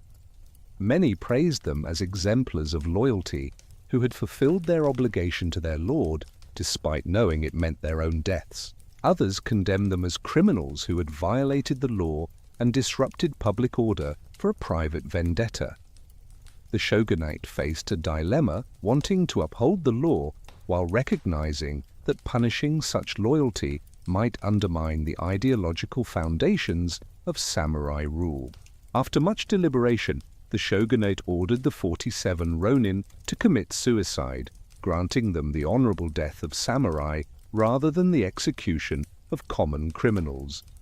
Their graves at Sengakuji Temple became a pilgrimage site where people honored their loyalty while implicitly questioning whether such extreme devotion was necessary or even desirable in contemporary society. The incident became the subject of countless plays, stories, and artistic works that explored its moral complexities without reaching definitive conclusions. The development of urban culture in castle towns created new social spaces where strict class boundaries temporarily relaxed. The theatre district, particularly the kabuki stages that emerged in the early 17th century, attracted audiences from all social classes. Samurai officially were forbidden from attending such vulgar entertainments, but many went anyway, sometimes in disguise. The plays themselves often featured samurai characters, though government censorship required that contemporary events be disguised as historical dramas set in earlier periods. The pleasure quarters, designated areas where prostitution was legal and regulated, became another space of social mixing. The most famous, Edo's Yoshiwara, was a walled city within the city where different rules applied. Here, merchant wealth could purchase pleasures that samurai rank alone could not command. The elaborate culture of the pleasure quarters, with its rankings of courtesans, tea houses, and sophisticated entertainments, created an alternative social hierarchy based on aesthetics and refinement rather than birth or military prowess. The emergence of ukiyo, or the floating world, as a cultural concept captured the spirit of urban life in Tokugawa, Japan.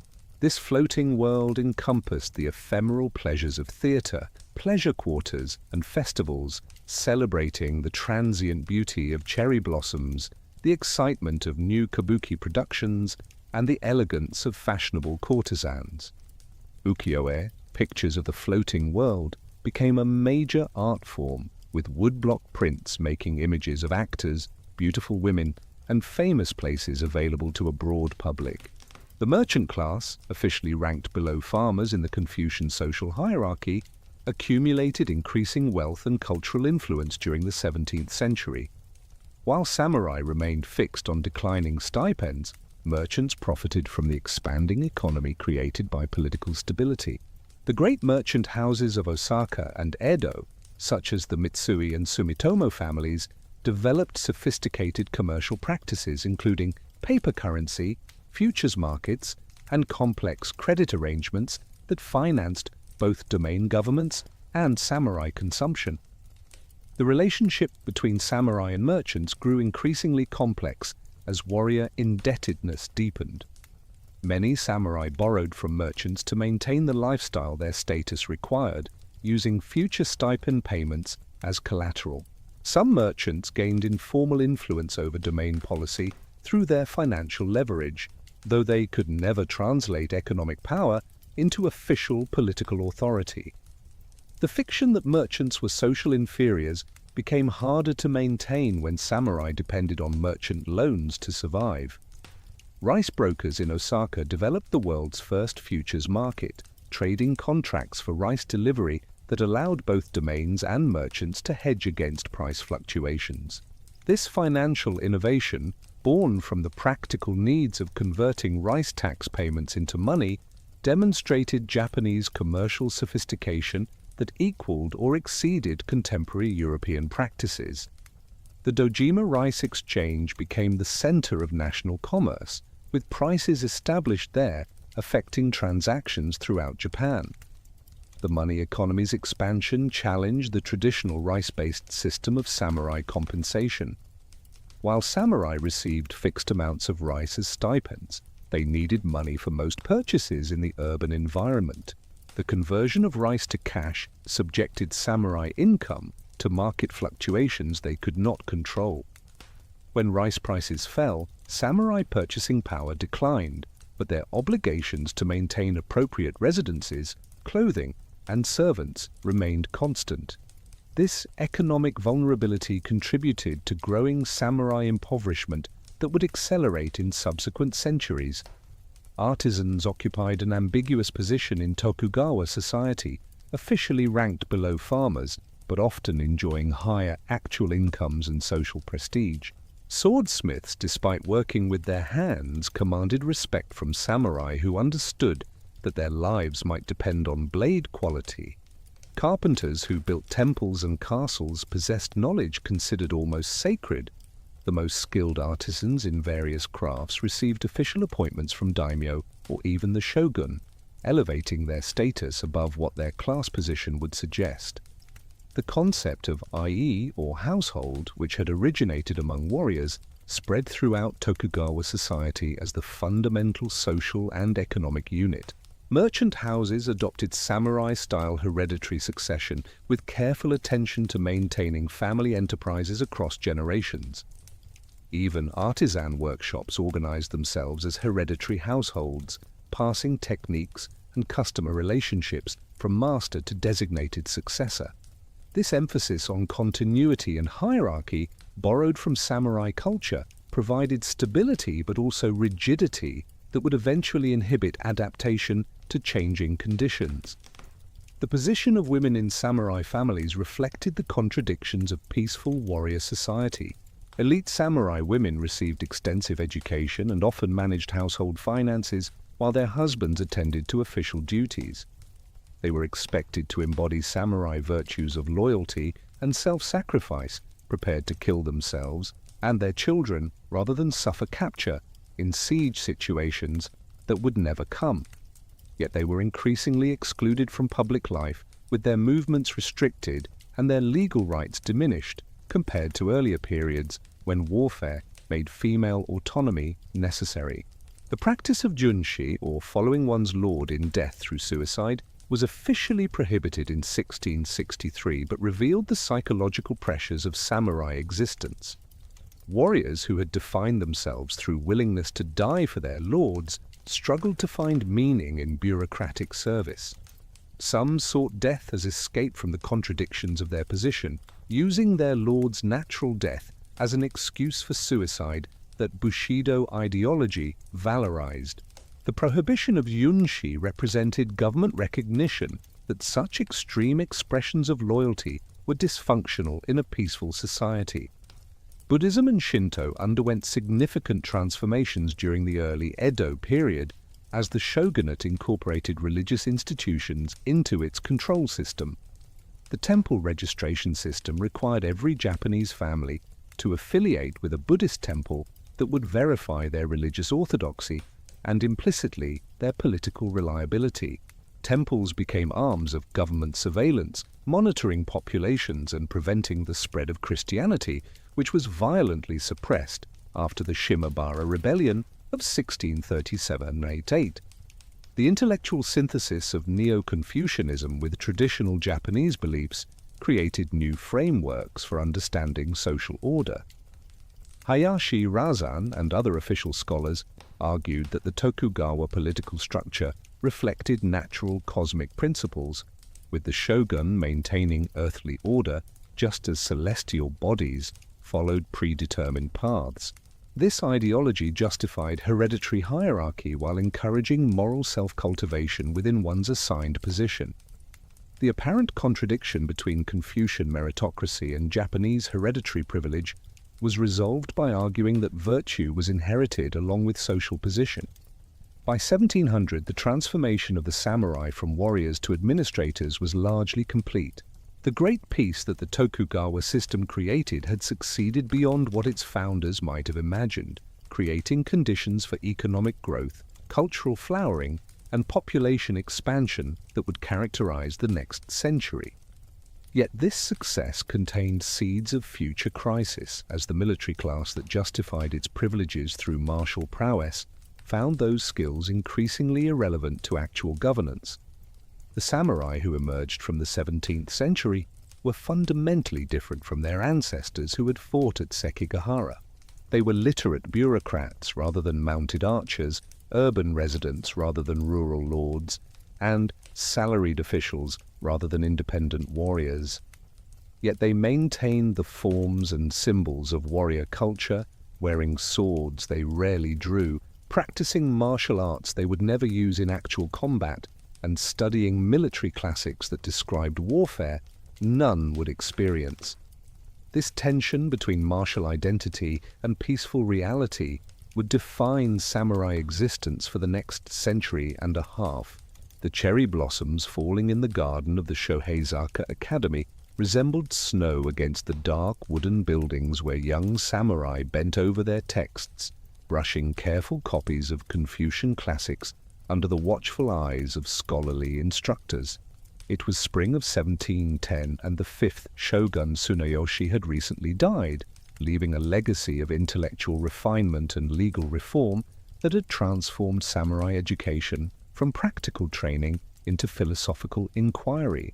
The students in these halls were third and fourth generation peacetime warriors who would never draw their swords in anger, yet they studied the Chinese sage kings with the same intensity their great-grandfathers had brought to battlefield tactics. The dominance of Neo-Confucian thought in samurai education represented more than simply adopting Chinese philosophy. Japanese scholars like Kaibara Eken adapted Confucian principles to local conditions, creating syntheses that justified the existing social order while encouraging moral cultivation within hereditary constraints. The investigation of things, a Neo-Confucian principle, encouraging systematic observation of natural and social phenomena, appealed to administratively minded samurai who needed to understand agricultural cycles, flood control, and population management to govern effectively. These philosophical studies shaped how samurai understood their role in society during the deepening peace. The concept of the sage ruler who governed through moral example rather than force resonated with warriors whose military function had become ceremonial. If the ancient Chinese kings could maintain order through virtue alone, then perhaps samurai could justify their privileges through ethical superiority rather than martial prowess. This reasoning required constant self-cultivation, turning samurai life into a continuous project of moral improvement. The daily routine of a domain school student began before dawn with meditation and reading, followed by lectures on classical texts and their commentaries. Instructors emphasized not rote memorization but deep understanding that could be applied to contemporary problems. Students debated the proper balance between righteousness and profit, the relationship between human nature and education, and the obligations rulers owed their subjects. These abstract discussions had practical implications for samurai who would eventually adjudicate disputes, manage finances, and implement policies affecting thousands of lives. Yamaga Soko's development of what he called the ancient learning school represented an attempt to recover original Confucian insights uncorrupted by later interpretations. His argument that Japanese samurai were the true inheritors of ancient Chinese martial virtue provided ideological comfort to warriors uncertain about their purpose. According to Yamaga, the samurai's preservation of martial readiness, despite generations of peace, demonstrated moral superiority over Chinese scholars who had abandoned military training. This philosophy transformed potential obsolescence into evidence of virtue. The Mito school, centered in the domain of the Tokugawa branch family, developed a different intellectual synthesis combining Confucian ethics with Shinto nationalism. Scholars there compiled the Dai Nihon Shi, a comprehensive history of Japan, emphasizing the unbroken imperial line and the loyalty of great warriors throughout the ages. This work, though supportive of Tokugawa rule during its composition, contained ideas about imperial supremacy and national essence that would later inspire anti-shogunate movements. Ogyu Sarai challenged prevailing Neo-Confucian orthodoxy by arguing that the way of the ancient sage kings was fundamentally about practical governance rather than metaphysical principle. His emphasis on institutional reform rather than moral cultivation appealed to pragmatic administrators frustrated by the rigidity of hereditary systems. Sarai's students, known as the Sarai School, developed sophisticated analyses of economic problems, agricultural development, and administrative efficiency that influenced reform movements throughout the 18th century. The study of military classics continued despite the absence of actual warfare, but the emphasis shifted from tactical application to philosophical principle. Sun Tzu's Art of War was read not as a practical manual, but as a guide to strategic thinking applicable to political and economic competition. The Japanese military classics like the Koyogunkan were analyzed for insights into loyalty, courage, and proper governance rather than battlefield tactics. This intellectualization of military knowledge preserved martial heritage while adapting it to peaceful purposes. Martial arts practice during the mid-Edo period evolved from combat training into spiritual discipline with aesthetic dimensions. The concept of do or wei transformed practical techniques into paths of self-realization. Kenjutsu became kendo, the way of the sword, while jujutsu evolved toward judo, the gentle way. These transformations were not merely semantic, but represented fundamental shifts in purpose and practice. Where earlier warriors had trained to kill efficiently, 18th century samurai pursued martial arts as methods of character development. The Yagyu Shinkaje-ryu, one of the premier sword schools, exemplified this evolution. Its secret teachings emphasized mental cultivation over physical technique, arguing that true mastery came from achieving a state of no mind in which appropriate responses arose spontaneously. The school's connection to Zen Buddhism deepened during this period, with meditation becoming as important as sword practice.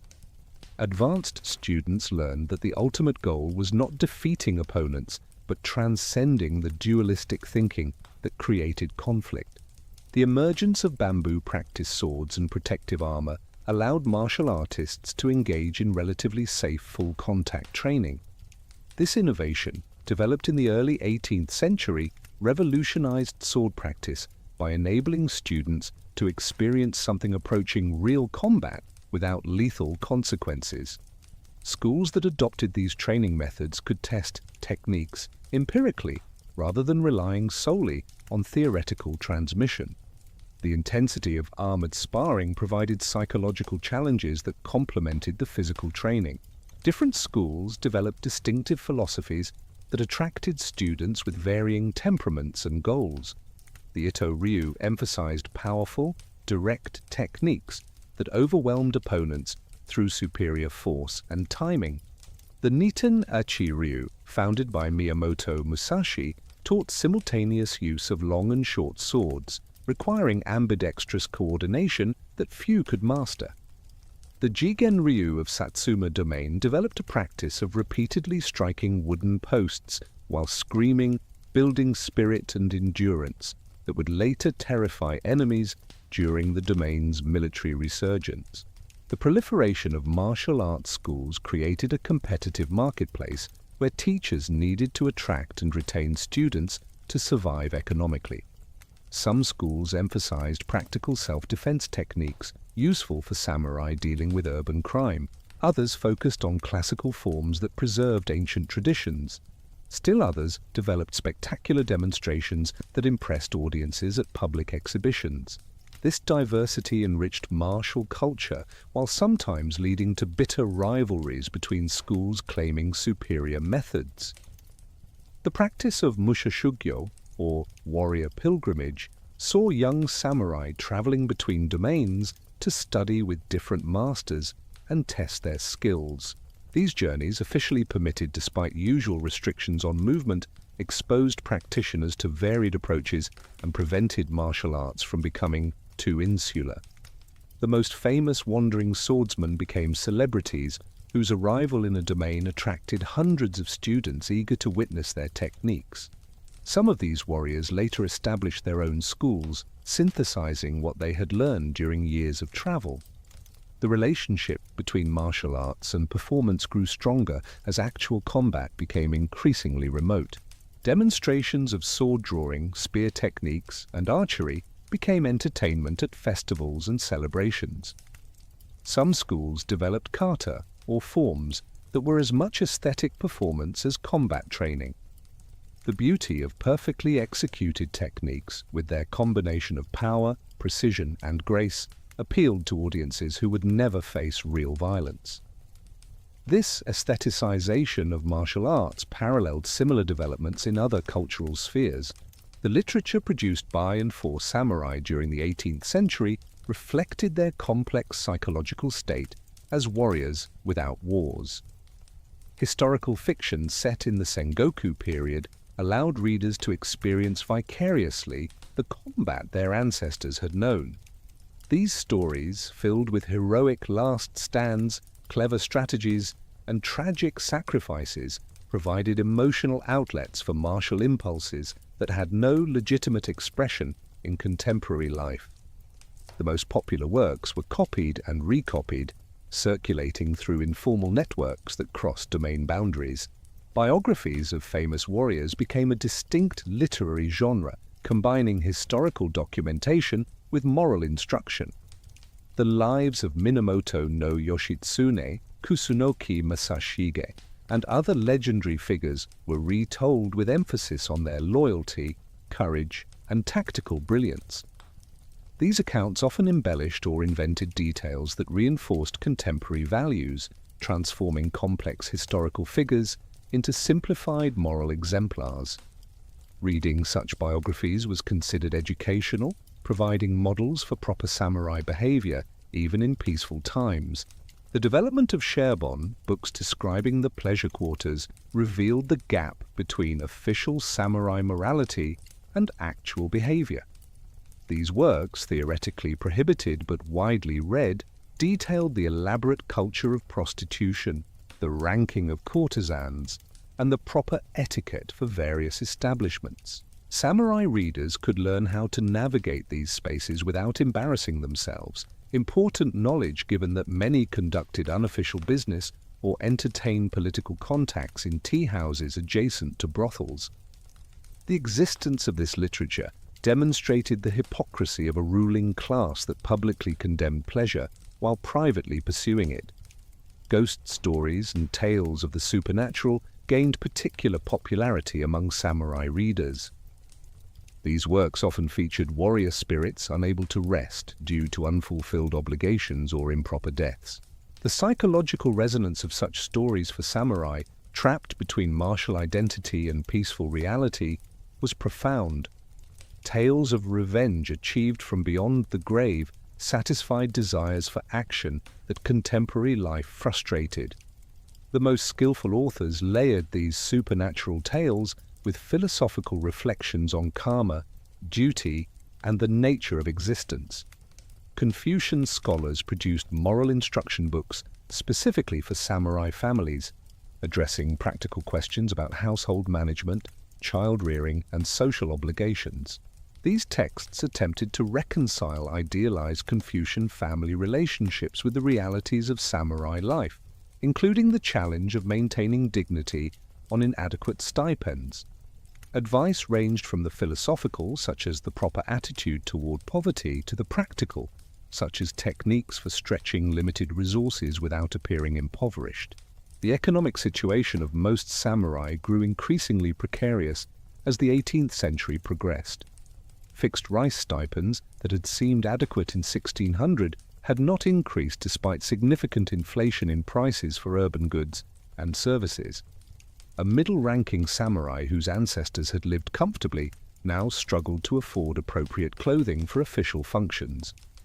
The gap between the lifestyle samurai status demanded and what samurai income could support widened each decade, creating psychological stress that pervaded the entire class. The response to economic pressure varied considerably among samurai families. Some practiced extreme frugality, patching clothing until fabric disintegrated and subsisting on the simplest foods. These families took pride in their ability to maintain samurai status without compromising their principles through commercial activity. They viewed poverty as a test of character that distinguished true warriors from those corrupted by merchant values. Their children grew up understanding that dignity did not require wealth, though this lesson was often learned through genuine hunger.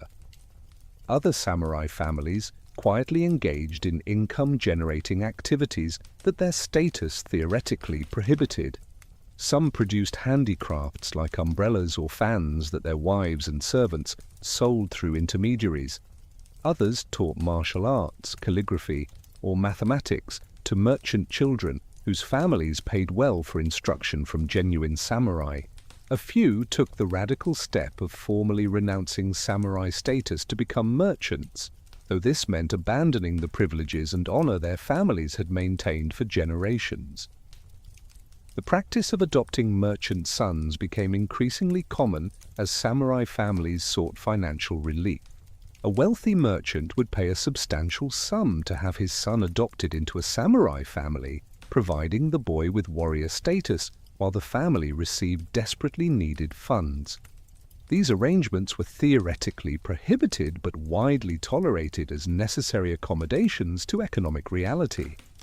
The adopted sons often maintained connections to their merchant origins, creating informal networks linking commercial and warrior elites. Some domains attempted to address samurai poverty through official reforms. The Yonaoshi, or domain rectification movements, sought to increase agricultural productivity, reduce corruption, and rationalize expenditures. Successful reforms could improve domain finances enough to increase samurai stipends or provide emergency support during crises. However, these reforms often required samurai to accept temporary stipend reductions or increased duties, causing resentment among those who saw any change as threatening their traditional privileges. The development of domain monopolies on special products provided another avenue for improving samurai finances. Some domains controlled production and sale of particular goods like paper, wax, or indigo, using profits to supplement warrior stipends. Samurai were sometimes directly involved in managing these monopolies, gaining commercial experience that challenged traditional prejudices against merchant activity. The most successful domains were those whose samurai adapted to economic management while maintaining martial identity. The emergence of rangaku, or Dutch learning, introduced some samurai to European scientific and technical knowledge that had economic applications. Students of Dutch medicine could earn substantial income treating patients with Western techniques. Those who understood European mathematics and engineering could advise on mining operations, land reclamation, or fortification improvements. This practical knowledge provided economic opportunities while allowing samurai to maintain that they were scholars rather than merchants. The psychological impact of economic decline on samurai identity was profound. Warriors who had been taught that concern for profit was beneath their dignity found themselves calculating the cost of every purchase. The contradiction between ideal and reality created what some contemporary observers called the floating life of the samurai, caught between a martial past they could not recover and a commercial future they could not embrace. This tension produced both creative adaptations and destructive behaviors as individuals struggled to reconcile irreconcilable demands.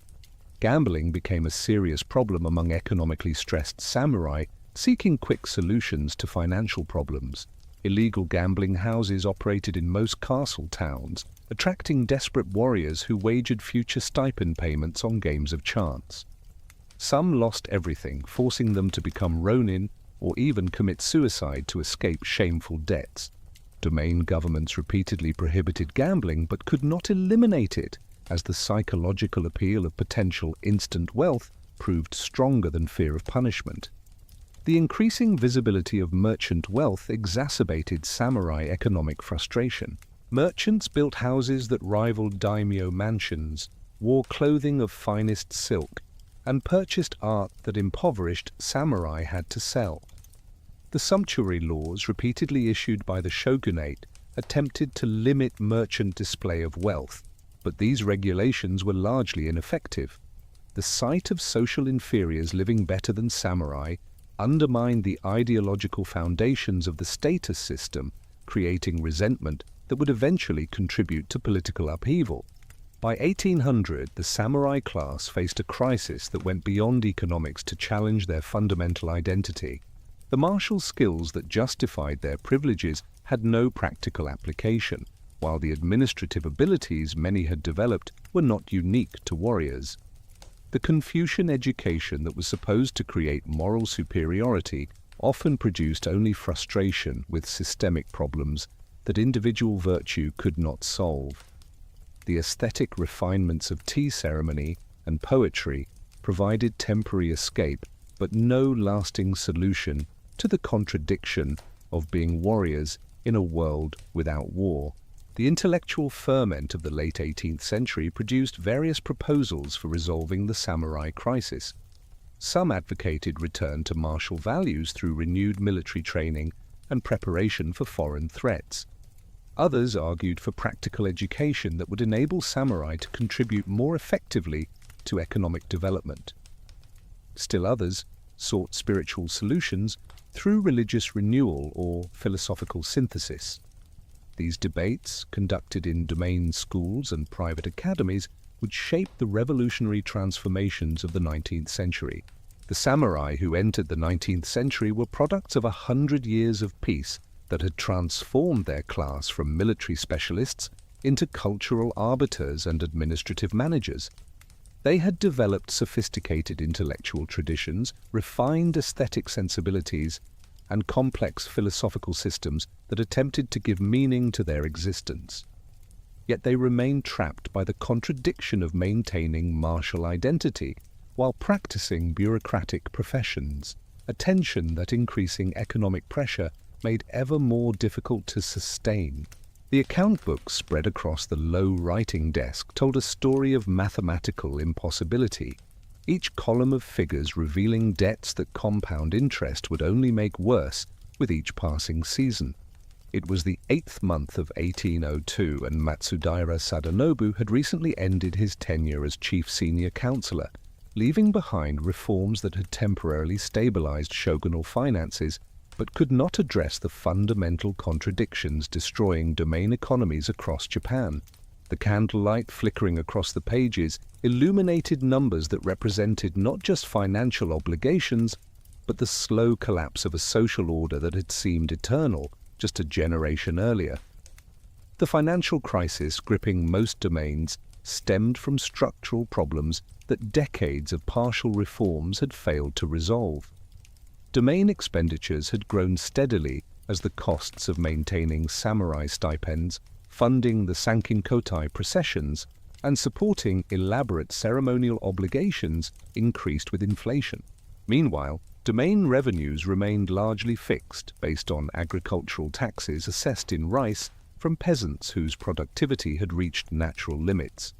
The gap between income and expenses widened each year, forcing domains to borrow from merchant houses at interest rates that guaranteed eventual bankruptcy.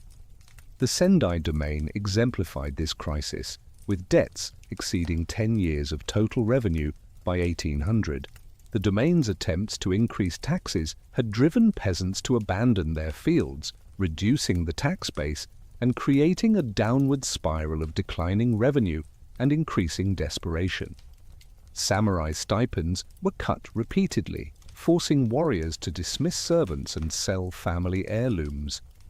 Some samurai families that had served the date lords for centuries found themselves unable to afford the clothing required for official duties, a humiliation that struck at the core of warrior identity.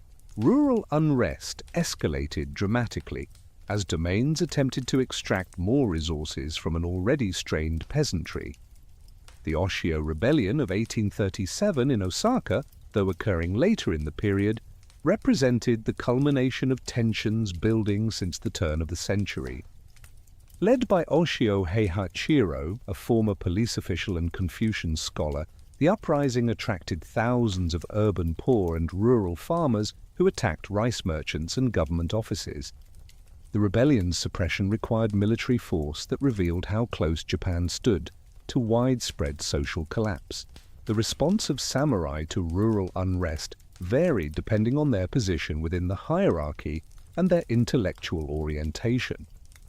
Some officials advocated harsh suppression, arguing that maintaining order justified any necessary violence.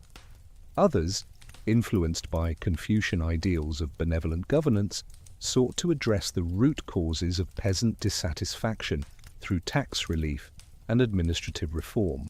The most thoughtful recognized that peasant rebellion threatened not just immediate stability, but the ideological foundations of samurai rule, which claimed legitimacy through providing protection and justice to all social classes. The phenomenon of ikki, or peasant uprisings, took various forms that revealed sophisticated political consciousness among the rural population. Some involved direct attacks on samurai officials or merchant establishments, while others used petitioning and negotiation to seek redress. The most effective uprisings employed what peasants called osso, direct appeals to higher authorities bypassing local officials. These petitions, sometimes delivered at great personal risk to the petitioners, demonstrated that peasants understood the political system well enough to exploit tensions between different levels of authority. The intellectual ferment of the early 19th century produced new ways of understanding Japan's crisis that would eventually contribute to revolutionary change. The Kokugaku movement, advocating return to pure Japanese values before Chinese influence, gained adherents who saw Confucianism as a foreign corruption that had weakened the authentic warrior spirit. Scholars like Hirata Atsutene developed elaborate theological systems that placed Shinto at the center of Japanese identity, arguing that recovery of native traditions could restore national vitality. Motori Norinaga's philological studies of ancient Japanese texts, particularly the Kojiki and Tale of Genji, revealed a Japanese cultural tradition distinct from Chinese models. His emphasis on mono-no-aware, the pathos of things, and the emotional authenticity of ancient Japanese literature provided an alternative to Confucian rationalism. These ideas appealed to samurai frustrated with the rigid hierarchies and economic failures of the Confucian-based Tokugawa system, suggesting that Japan's problems stemmed from abandoning indigenous wisdom.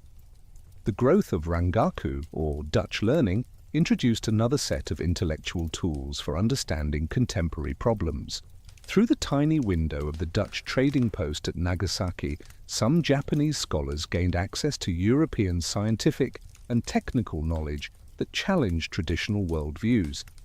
Sugita Genpaku's translation of a Dutch anatomy text in 1774 had demonstrated that European medicine was based on empirical observation rather than classical theory, inspiring a generation of scholars to seek practical knowledge regardless of its origin. The study of Western military science became particularly important as awareness grew of European expansion in Asia. Takashima Shuhan established a school of Western gunnery that taught the superiority of European artillery and tactics. His students learned that Japanese martial traditions, however refined, could not match the destructive power of modern military technology. This knowledge created cognitive dissonance for samurai whose identity rested on martial superiority, forcing some to reconsider fundamental assumptions about Japan's place in the world. The economic theories entering Japan through Dutch sources offered new perspectives on the financial crisis. Adam Smith's ideas about wealth creation through commerce rather than agriculture challenged the physiocratic assumptions underlying Tokugawa economic policy. Some progressive thinkers began arguing that Japan's economic problems stemmed from suppressing merchant activity rather than moral decline or administrative failure. These ideas remained marginal but would gain importance as the crisis deepened. Sato Nobuhiro represented a new type of intellectual who combined traditional learning with Western knowledge to propose comprehensive reform programs. His writings envisioned a centralized state that would mobilize all national resources for economic development and military strengthening. Though his specific proposals were often impractical, his systematic approach to national problems and his willingness to challenge hereditary privilege influenced later reformers who would transform Japan. The Mito school's development of Kokutai ideology provided a framework for understanding Japan's crisis that would have revolutionary implications. Aizawa Seishisai's Shinron, or New Theses, written in 1825, argued that Japan possessed a unique national essence centered on the unbroken imperial line and the loyalty of the Japanese people to their divine sovereign.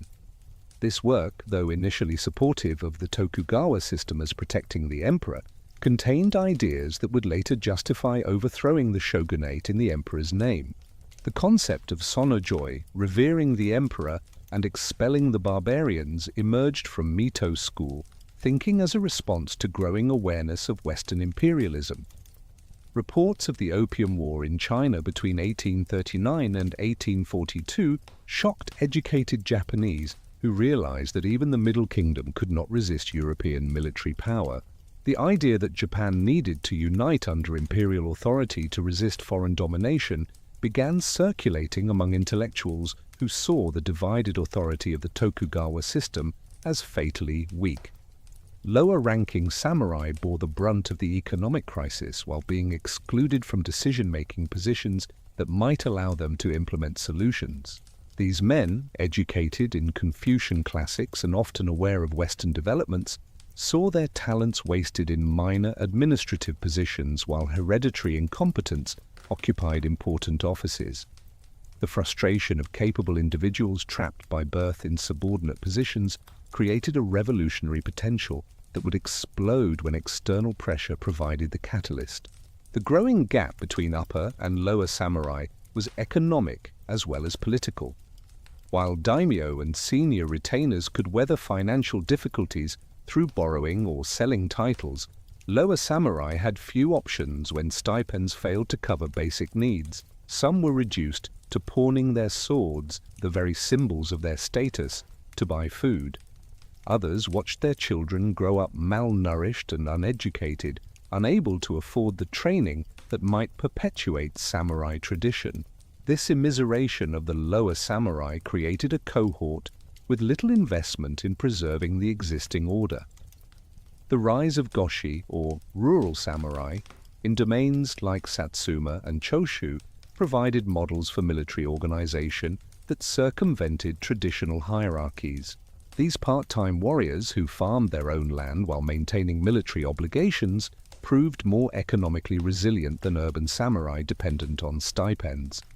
Some domains began recruiting goshi to supplement their military forces, recognizing that motivated farmers with basic military training might be more effective than impoverished hereditary samurai who could barely afford to maintain their equipment. The institution of ronin, masterless samurai, grew to crisis proportions as domains reduced retainer numbers to cut costs. By the 1840s, hundreds of thousands of men with samurai training but no official position wandered Japan seeking employment. Some became teachers or bodyguards, others turned to crime, and many simply drifted in poverty. These ronin represented both a security threat and a wasted resource, trained warriors excluded from a system that claimed to value martial prowess above all else. Educational changes in the early 19th century reflected and reinforced social tensions. Domain schools increasingly emphasized practical subjects like mathematics, engineering, and military science, alongside traditional Confucian texts. Some schools began admitting talented commoners, recognizing that hereditary privilege could not guarantee administrative competence. These changes threatened the monopoly on education that had helped maintain samurai dominance, suggesting that merit might matter more than birth. Private academies like Yoshida Shoin's Shoka Sonjuku attracted students from various backgrounds who shared dissatisfaction with the existing order. These schools became incubators for revolutionary thought, where young samurai could discuss dangerous ideas about imperial restoration, foreign relations, and social reform.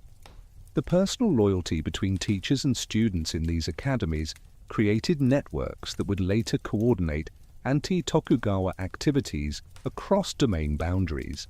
The debate over coastal defense revealed the military inadequacy of the Tokugawa system decades before Perry's arrival. Following British attacks on Chinese ports, the shogunate ordered domains to strengthen coastal fortifications. The response demonstrated that Japan lacked both the technology and organizational capacity for effective defense. Cannons were antiquated, powder was scarce, and coordination between domains was virtually non-existent. Some forward-thinking officials recognized that Japan's military weakness made confrontation with Western powers suicidal. Takano Chue and Watanabe Kazan were imprisoned in 1839 for criticizing the shogunate's response to the Morrison incident, when an American merchant ship attempting to return Japanese castaways was driven off by cannon fire. Their writings had argued that Japan needed to learn from the West rather than blindly rejecting all foreign contact. Their persecution demonstrated the shogunate's inability to tolerate even constructive criticism, driving dissent underground where it became more radical. The Russian expedition led by Admiral Putyatyn that arrived in Nagasaki in 1853, just months after Perry's first visit, showed that Japan faced pressure from multiple Western powers. The Russians sought trading rights and territorial concessions in the north, adding another dimension to the foreign crisis. The shogunate's inability to coordinate a response to simultaneous threats from different directions revealed the paralysis of a government structure designed for internal control rather than external defense. Financial innovations in some domains provided models for economic modernization that challenged Tokugawa orthodoxy. The Satsuma domain's monopoly on sugar from the Ryukyu Islands generated profits that funded military modernization and education. The Choshu domain's development of shipping and commerce, despite official prohibitions, created wealth that would later finance anti-shogunate activities. These domains demonstrated that economic dynamism was possible within Japanese culture, contradicting conservative claims that commerce was inherently corrupting.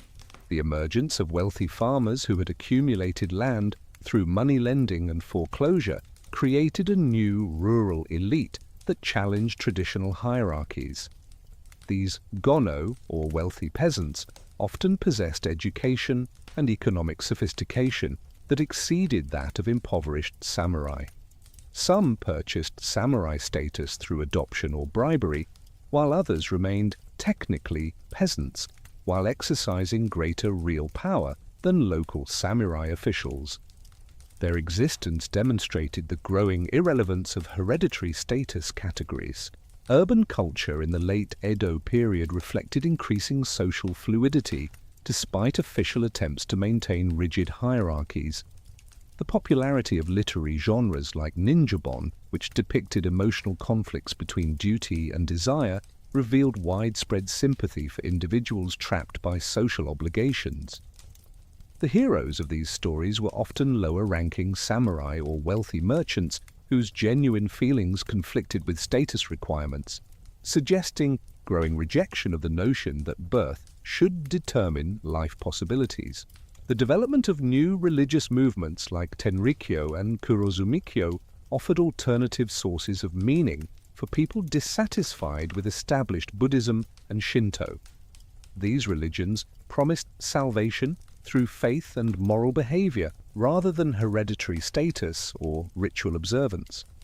Their growth among peasants and lower samurai indicated spiritual hunger that established institutions could not satisfy, another sign of systemic crisis.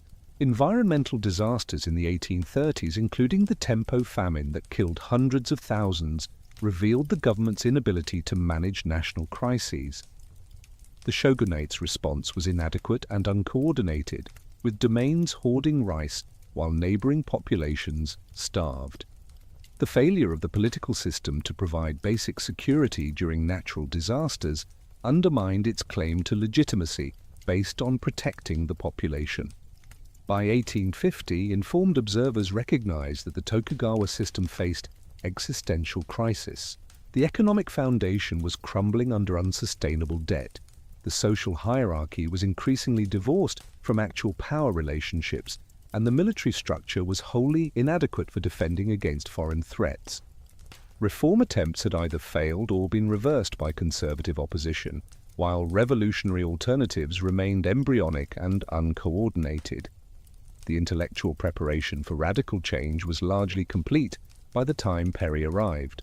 Various thinkers had articulated critiques of the existing order and proposed alternatives ranging from imperial restoration to wholesale westernization.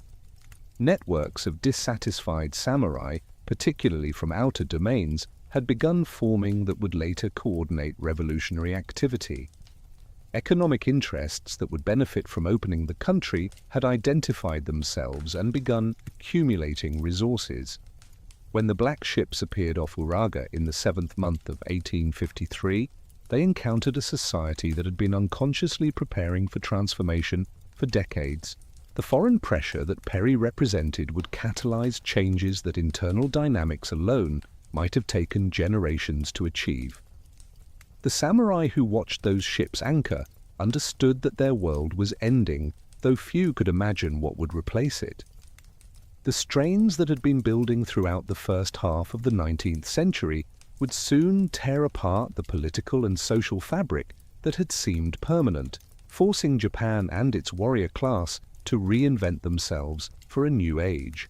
The evening before Perry's squadron arrived, Japan remained formally isolated, hierarchical, and dominated by hereditary warriors whose military skills belonged to another era.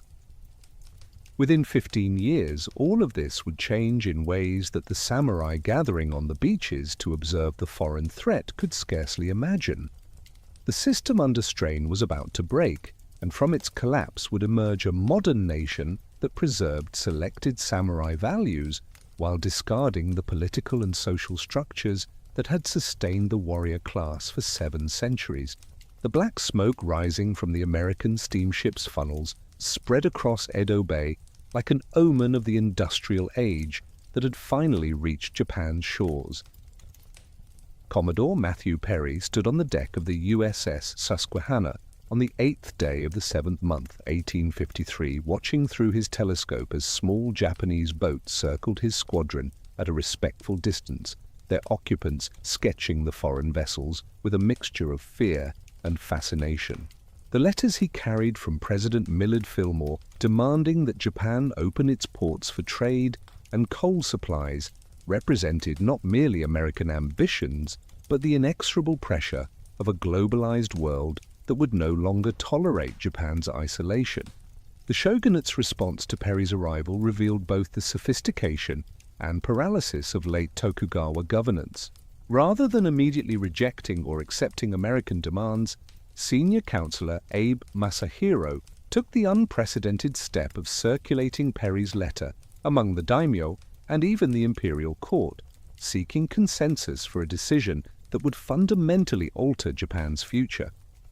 This consultation, while demonstrating political wisdom, also exposed the weakness of a government that could no longer make critical decisions independently, inadvertently legitimizing voices that had been excluded from national politics for centuries. The debate that erupted over how to respond to Western pressure split the samurai class along lines that would define the next 15 years of conflict. Conservative loyalists argued for maintaining isolation at any cost, believing that opening Japan would corrupt the national essence and reduce the country to colonial status like China or India. Pragmatists recognized that Japan lacked the military power to resist Western demands and advocated for temporary accommodation while building strength. Radicals saw the crisis as an opportunity to overthrow the Tokugawa system entirely, using anti-foreign sentiment to mobilize support for revolutionary change. Perry's return in the second month of 1854 with 8 ships, including 3 steamships that could move against wind and tide, demonstrated technological superiority that no amount of samurai courage could overcome. The Treaty of Kanagawa, signed on the last day of the 3rd month, opened the ports of Shimoda and Hakodate to American ships and established an American consulate on Japanese soil. Though limited in scope, this agreement shattered the policy of isolation that had defined Japan for over 2 centuries and set precedents that other Western powers would quickly exploit. The arrival of Townsend Harris as the first American consul in 1856 intensified pressure for broader commercial relations. Living in virtual isolation at Shimoda, Harris combined patience with persistence, gradually convincing Japanese officials that controlled engagement with the West was preferable to the forced opening that China had experienced. His arguments that Japan could modernize on its own terms while maintaining political independence appealed to progressive elements within the government who recognized that isolation was no longer viable. The Treaty of Amity and Commerce, signed with Harris in 1858, went far beyond the limited provisions of Kanagawa, establishing full diplomatic relations, opening additional ports, and granting extraterritorial rights to Americans. Similar treaties quickly followed with Britain, France, Russia, and the Netherlands, creating a system of unequal treaties that subordinated Japanese law to Western interests. The humiliation of accepting such terms enraged samurai who had been taught that Japan was the land of the gods, superior to all foreign countries. The Sonojoi movement, revering the emperor and expelling the barbarians, provided a rallying cry for diverse groups, united primarily by opposition to the Tokugawa handling of the foreign crisis. Young samurai from domains like Choshu and Satsuma began traveling to Kyoto, where the imperial court had become a center of anti-foreign sentiment. These shishi, or men of high purpose, believed that violent action could spark a national uprising that would restore imperial rule and drive out the Western barbarians. Yoshida Shoin emerged as the intellectual father of the revolutionary movement through his teaching at the Shoka Sonjuku Academy in Choshu. Though executed in 1859 for plotting against the shogunate, his ideas about national renovation through imperial restoration inspired a generation of young samurai who would lead the Meiji Restoration. Shoin argued that Japan needed to adopt Western technology while maintaining its spiritual essence, a selective modernization that would make Japan strong enough to resist Western domination. The assassination of Ai Naosuke outside Edo Castle's Sakurada Gate in the third month of 1860 marked a turning point toward political violence. The chief elder who had signed the commercial treaties and suppressed opposition through the Ansei Purge was cut down by ronin from Mito and Satsuma domains in broad daylight, his guards unable or unwilling to protect him. This spectacular act of terrorism demonstrated that the shogunate could no longer maintain order even in its own capital, encouraging further violent resistance. The streets of Kyoto became battlegrounds where competing visions of Japan's future were contested through assassination and street fighting. The Shinzengumi, a special police force of ronin loyal to the shogunate, patrolled the ancient capital hunting Sonojoi extremists. Their opponents, organized into various loyalist groups, conducted a campaign of terror against anyone associated with the foreign treaties or the Tokugawa regime. The violence created an atmosphere where political moderation became impossible and compromise was viewed as betrayal. The Namamugi incident of 1862, when Satsuma samurai killed a British merchant who had failed to show proper respect to their lord's procession, triggered international consequences that revealed Japan's military vulnerability. The British bombardment of Kagoshima in retaliation the following year demonstrated that even powerful domains could not resist Western military technology. Ironically, this defeat convinced Satsuma leaders that Japan needed to master Western military science, transforming one of the most conservative domains into a center of modernization. Similarly, Choshu's attempt to expel foreigners by firing on Western ships passing through the Shimonoseki Strait in 1863 resulted in devastating retaliation by a combined Western fleet. The ease with which modern naval guns destroyed coastal fortifications that had taken years to build convinced even ardent Sonojoi supporters that expelling the barbarians was impossible without first acquiring their technology. This realization began transforming anti-foreign zealots into pragmatic modernizers who would lead Japan's transformation. The recruitment and training of commoner military units by various domains represented a revolutionary break with samurai military monopoly.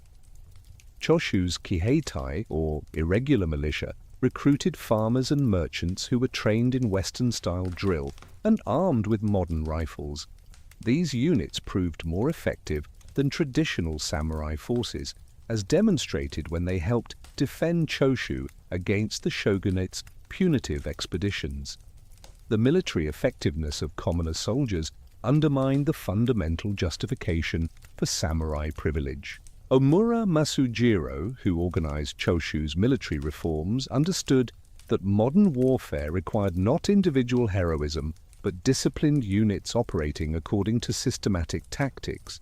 He studied Western military manuals, implemented standardized training, and emphasized firepower over close combat. His success in defeating numerically superior shogunal forces proved that military modernization was more important than traditional martial arts, a lesson that would guide Japan's future military development.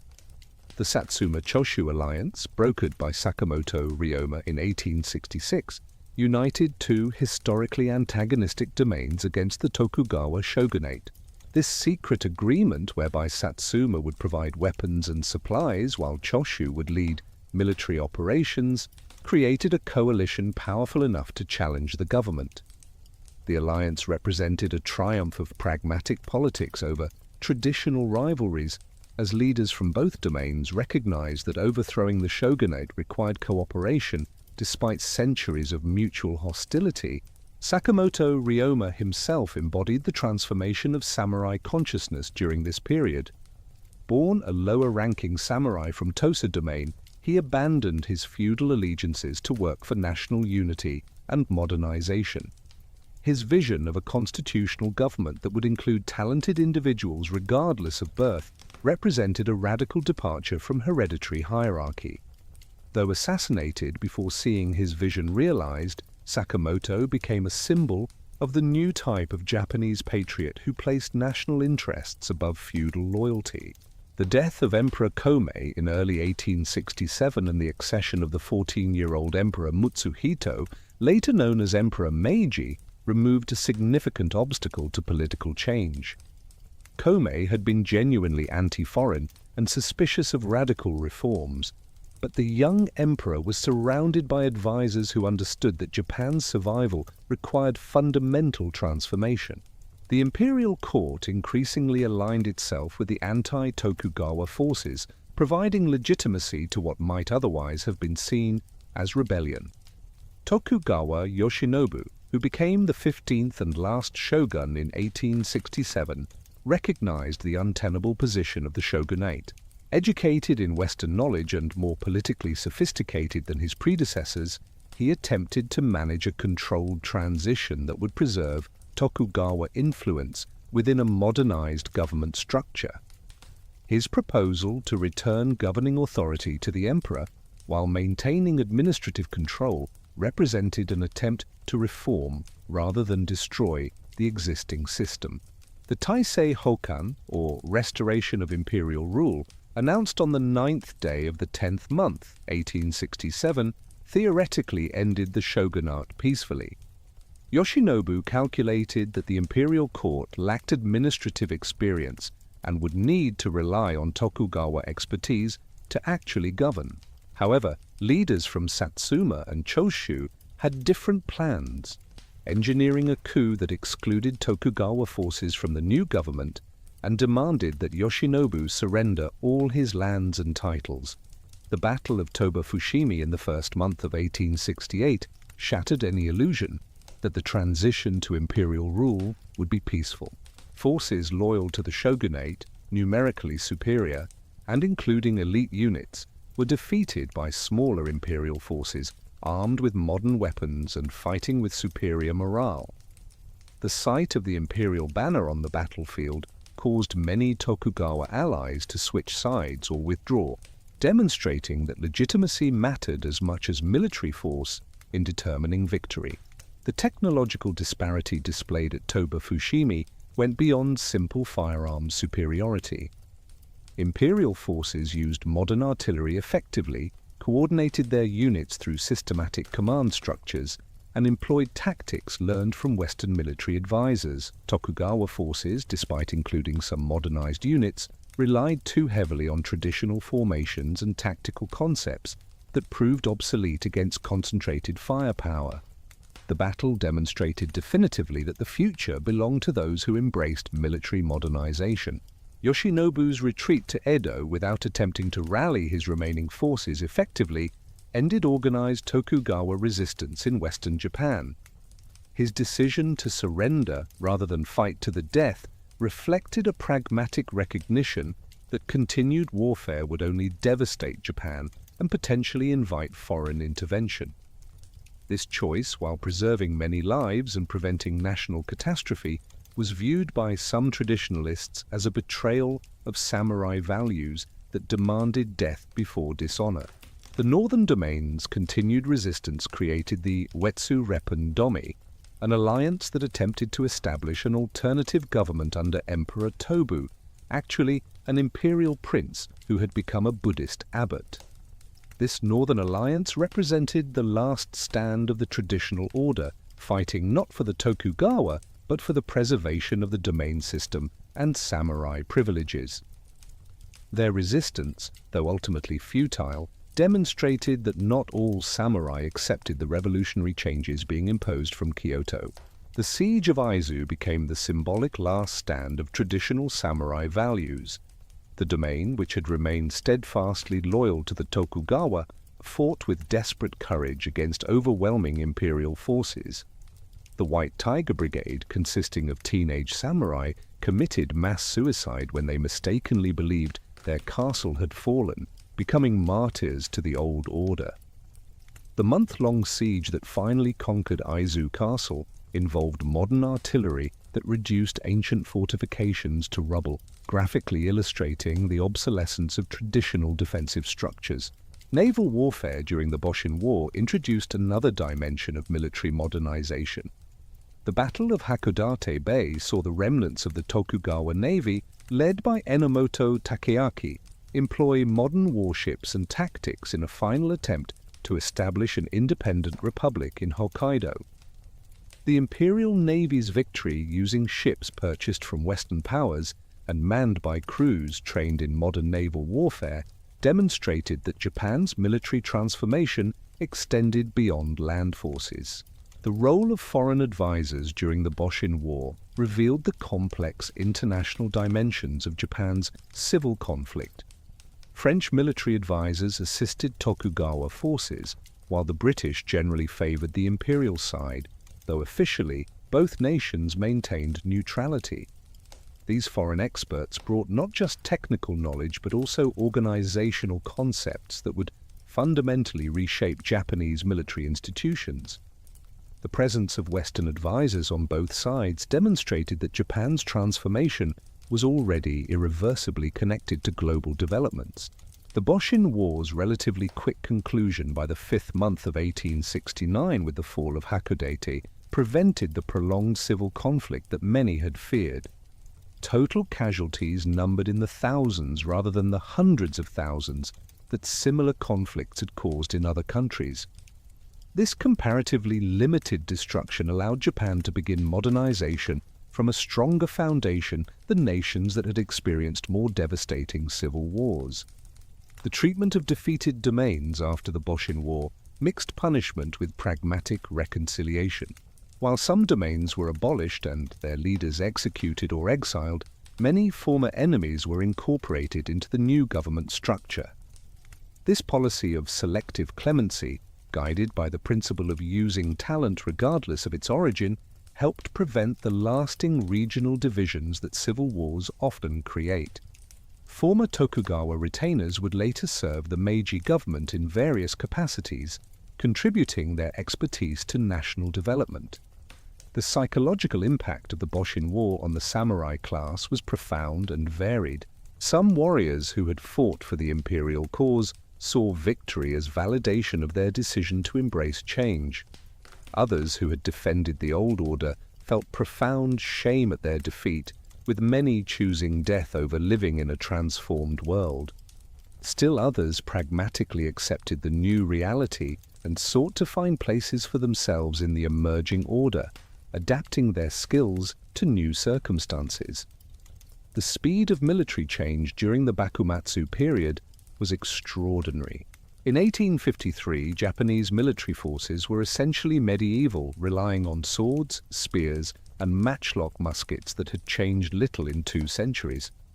By 1869, both sides in the Civil War were employing breech-loading rifles, modern artillery, and steam-powered warships.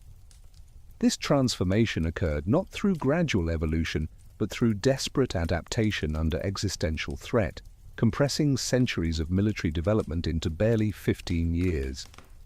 The social implications of military modernization extended far beyond battlefield tactics.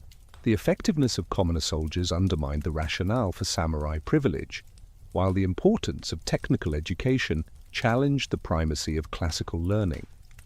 The need for industrial production to support modern armies created demand for economic development that traditional agricultural taxation could not support. Every aspect of military modernization pulled at threads that would eventually unravel the entire fabric of traditional society. By the time Emperor Meiji formally moved from Kyoto to Edo, renamed Tokyo in 1869, the transformation of Japan was irreversible. The samurai class that had dominated Japan for 7 centuries still existed in name, but the foundations of their power had been systematically destroyed. The military skills that had justified their privileges were obsolete, their monopoly on violence had been broken, and their economic basis was crumbling. What remained was to formally dissolve the structures that had defined samurai existence and determine what elements of warrior culture would survive in modern Japan.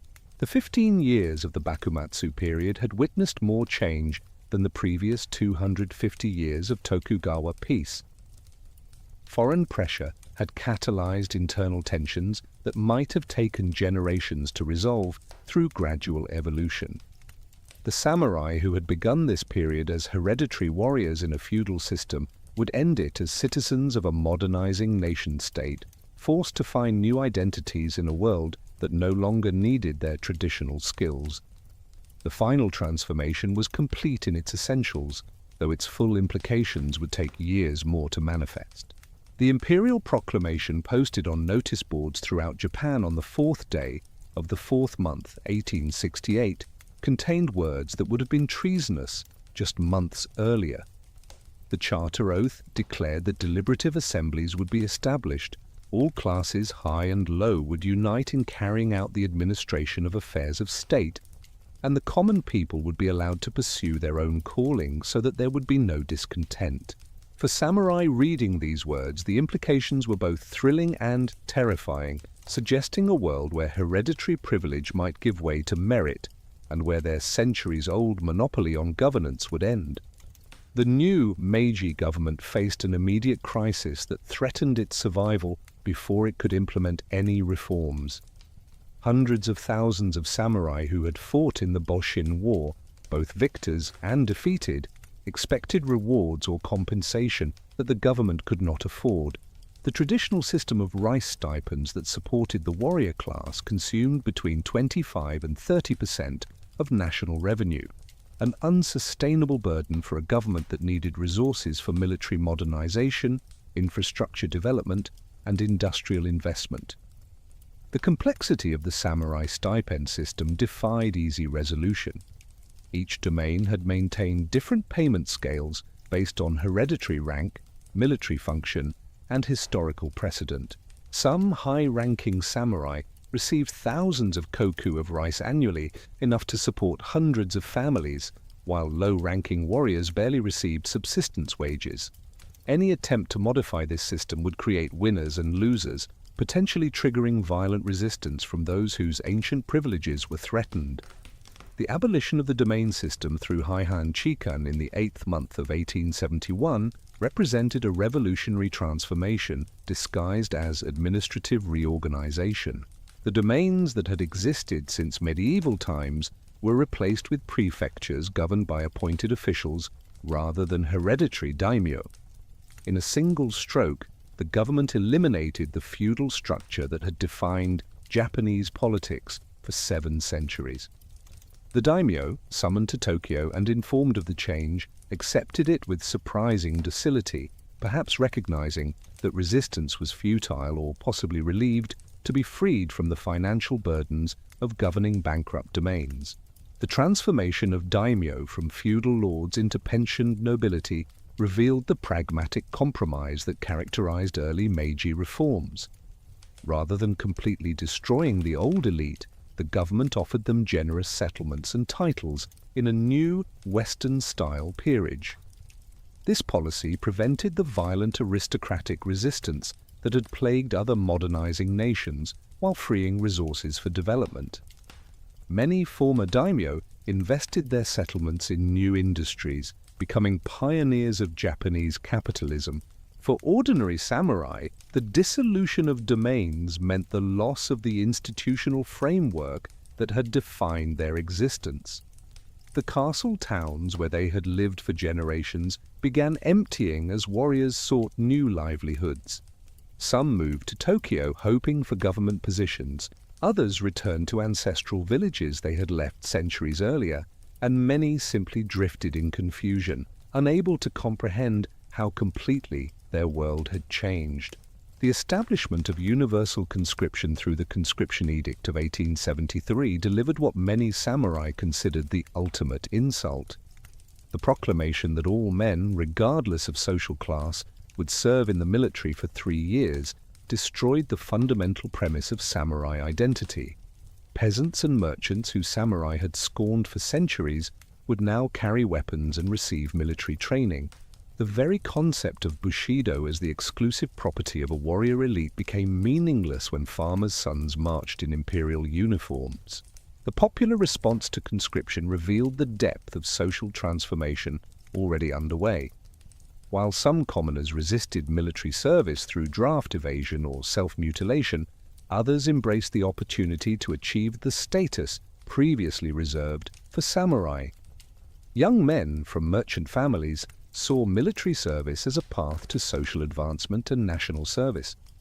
The success of commoner soldiers in the Boshin War had already demonstrated that martial prowess was not inherently linked to samurai birth. Saigo Takamori watched these changes with growing unease from his position as field marshal and counselor in the government he had helped create. The man who had led Satsuma forces to victory in the Restoration War embodied the contradictions tearing apart the samurai class. He believed deeply in traditional warrior values of loyalty, courage, and self-sacrifice, yet he had helped destroy the system that sustained those values. His proposal to provoke war with Korea in 1873 represented not strategic calculation, but desperate desire to give samurai purpose through foreign conquest. The Seikenron debate over Korean invasion split the Meiji leadership between those who prioritized domestic development and those who sought foreign adventure. Saigo and his supporters argued that military expansion would unite the nation, provide employment for displaced samurai, and establish Japan as a regional power. Their opponents, led by Okubo Toshimichi and Kido Takayoshi, insisted that Japan needed to build industrial and military strength before risking foreign conflicts that might invite Western intervention. When the government rejected the Korean expedition, Saigo and several other officials resigned in protest, returning to their domains where they became focal points for samurai discontent. Saigo's establishment of private military academies in Satsuma created an alternative power center that challenged the government's monopoly on military training. These schools, teaching traditional martial arts alongside modern tactics, attracted young samurai who felt betrayed by the Meiji reforms. The Saga Rebellion of 1874, led by Eto Shinpei, provided the first test of samurai resistance to the new order. Former Justice Minister Eto had resigned over the Korean issue and returned to Saga, where he organized conservative samurai against the prefectural government. The rebellion's quick suppression by government forces using modern artillery and disciplined conscript troops demonstrated that traditional samurai military methods were obsolete. Eto's execution sent a clear message that the government would not tolerate armed resistance, even from those who had helped create it. The Shinpurin Rebellion in Kumamoto later that same year revealed the religious and cultural dimensions of samurai resistance. The League of the Divine Wind, consisting of about 200 conservative samurai, attacked the Kumamoto garrison to protest the prohibition on wearing swords and the adoption of Western customs. Armed only with traditional weapons and fighting in ancient armor, they were slaughtered by conscript soldiers using modern rifles. Their suicidal charge represented not military strategy, but symbolic protest against a world that no longer valued what they represented. The commutation of samurai stipends to government bonds in 1876 completed the economic destruction of the warrior class. Rather than continuing annual rice payments, the government issued bonds worth between 4 and 14 years of stipends, depending on the amount. While this provided immediate capital that some invested successfully, most samurai lacked commercial experience and quickly lost their settlements to inflation, bad investments, or simple profligacy. Within a decade, the majority of former samurai were impoverished, their ancient economic privileges converted into worthless paper. The prohibition on wearing swords in public, enacted the same year, struck at the symbolic heart of samurai identity. The two swords that samurai had carried for centuries as markers of their status became illegal except for military and police officers. The sight of former warriors surrendering their blades at government offices or selling them to merchants for rice money embodied the complete reversal of the social order. Some samurai committed suicide rather than suffer this final humiliation, while others buried their swords, hoping for a restoration that would never come. The Akizuki Rebellion of 1876 demonstrated the desperation of conservative samurai who saw their entire world disappearing. The rebels, numbering about 400, attempted to march to Kumamoto to join forces with other dissidents, but were intercepted and destroyed by government troops. The rebels had carried a banner reading Imperial Loyalist Party, claiming to defend the emperor against corrupt advisors, but their actual goal was restoring samurai privilege. Their defeat confirmed that scattered local uprisings could not challenge the centralized power of the modern state. The network of former samurai in Satsuma represented the last serious threat to Meiji authority. The domain that had led the restoration maintained quasi-independent status, with its own military schools, arms factories, and administrative structures. The central government's attempts to extend control over Satsuma were repeatedly frustrated by local resistance and the protective attitude of Saigo Takamori, whose prestige made direct confrontation dangerous. The immediate cause of the Satsuma Rebellion was the government's attempt to remove weapons from Kagoshima's arsenals in January 1877. Students from Saigo's military schools, believing the government intended to assassinate their teacher, raided government arsenals and naval yards. When Saigo learned of these actions, he faced an impossible choice between abandoning his followers or leading a rebellion he knew was doomed.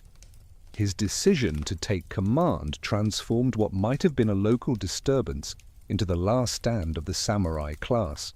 Saigo's rebel army of approximately 30,000 men, mostly former samurai from Kyushu, represented the largest challenge the Meiji government had faced.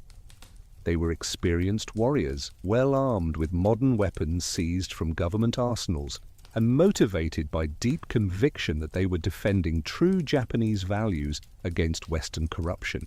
Their initial victories over government forces at Kagoshima and during their march north toward Kumamoto demonstrated that samurai military skills remained formidable when combined with modern weapons. The siege of Kumamoto Castle became the crucial battle that determined the rebellion's fate. The government garrison, outnumbered but well supplied, and fighting from strong defensive positions, held out for 52 days against repeated samurai assaults. The arrival of reinforcements from Tokyo, transported by steamship and railroad, demonstrated the logistical advantages of modern infrastructure. The rebels, dependent on what they could carry or capture, gradually exhausted their ammunition and supplies, while government forces grew stronger. The composition of the imperial army that fought at Kumamoto revealed how completely Japan had transformed. Conscript soldiers from farming and merchant families fought alongside former samurai from domains that had opposed Satsuma for centuries. The army's officers included men who had studied Western military science, often from humble backgrounds but promoted for ability. The force that defeated Saigo's samurai was not another feudal army, but a modern national military that drew strength from all social classes. The technology gap between the rebels and government forces widened as the conflict progressed. While both sides initially used similar rifles and artillery, the government could replace losses and deploy new weapons like Gatling guns and modern field artillery. The rebels, cut off from supplies and unable to manufacture ammunition for their Western weapons, increasingly relied on traditional swords and spears. By the final battles, some rebels were reduced to fighting with bamboo spears against modern rifles, their courage unable to overcome technological disadvantage. The 7-month campaign across Kyushu demonstrated the futility of traditional warfare against modern military organization. Saigo's forces, despite tactical brilliance and individual heroism, were systematically ground down by superior numbers, firepower, and logistics. The government deployed over 60,000 troops using telegraph communications to coordinate movements and railroads to shift forces rapidly. The rebels, communicating by messenger and moving on foot, could not match this operational tempo. Saigo's death on the 24th day of the 9th month 1877, on Shiroyama Hill overlooking Kagoshima, marked the symbolic end of the samurai era. Wounded and surrounded, he committed seppuku in the traditional manner while his last followers died in a final charge against government positions. His death transformed him from rebel to martyr, embodying both the nobility and futility of resistance to modernization.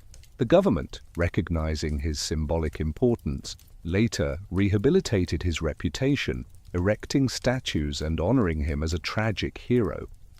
The aftermath of the Satsuma Rebellion saw the final dismantling of samurai institutions and culture. The government confiscated thousands of swords, destroyed remaining domain arsenals, and prohibited martial arts instruction outside government-controlled institutions. Former samurai who had remained neutral during the rebellion found themselves under suspicion, their loyalty questioned regardless of their actual sympathies. The psychological impact of seeing the great Saigo defeated convinced even the most conservative that resistance was impossible. The economic consequences of the rebellion accelerated samurai impoverishment.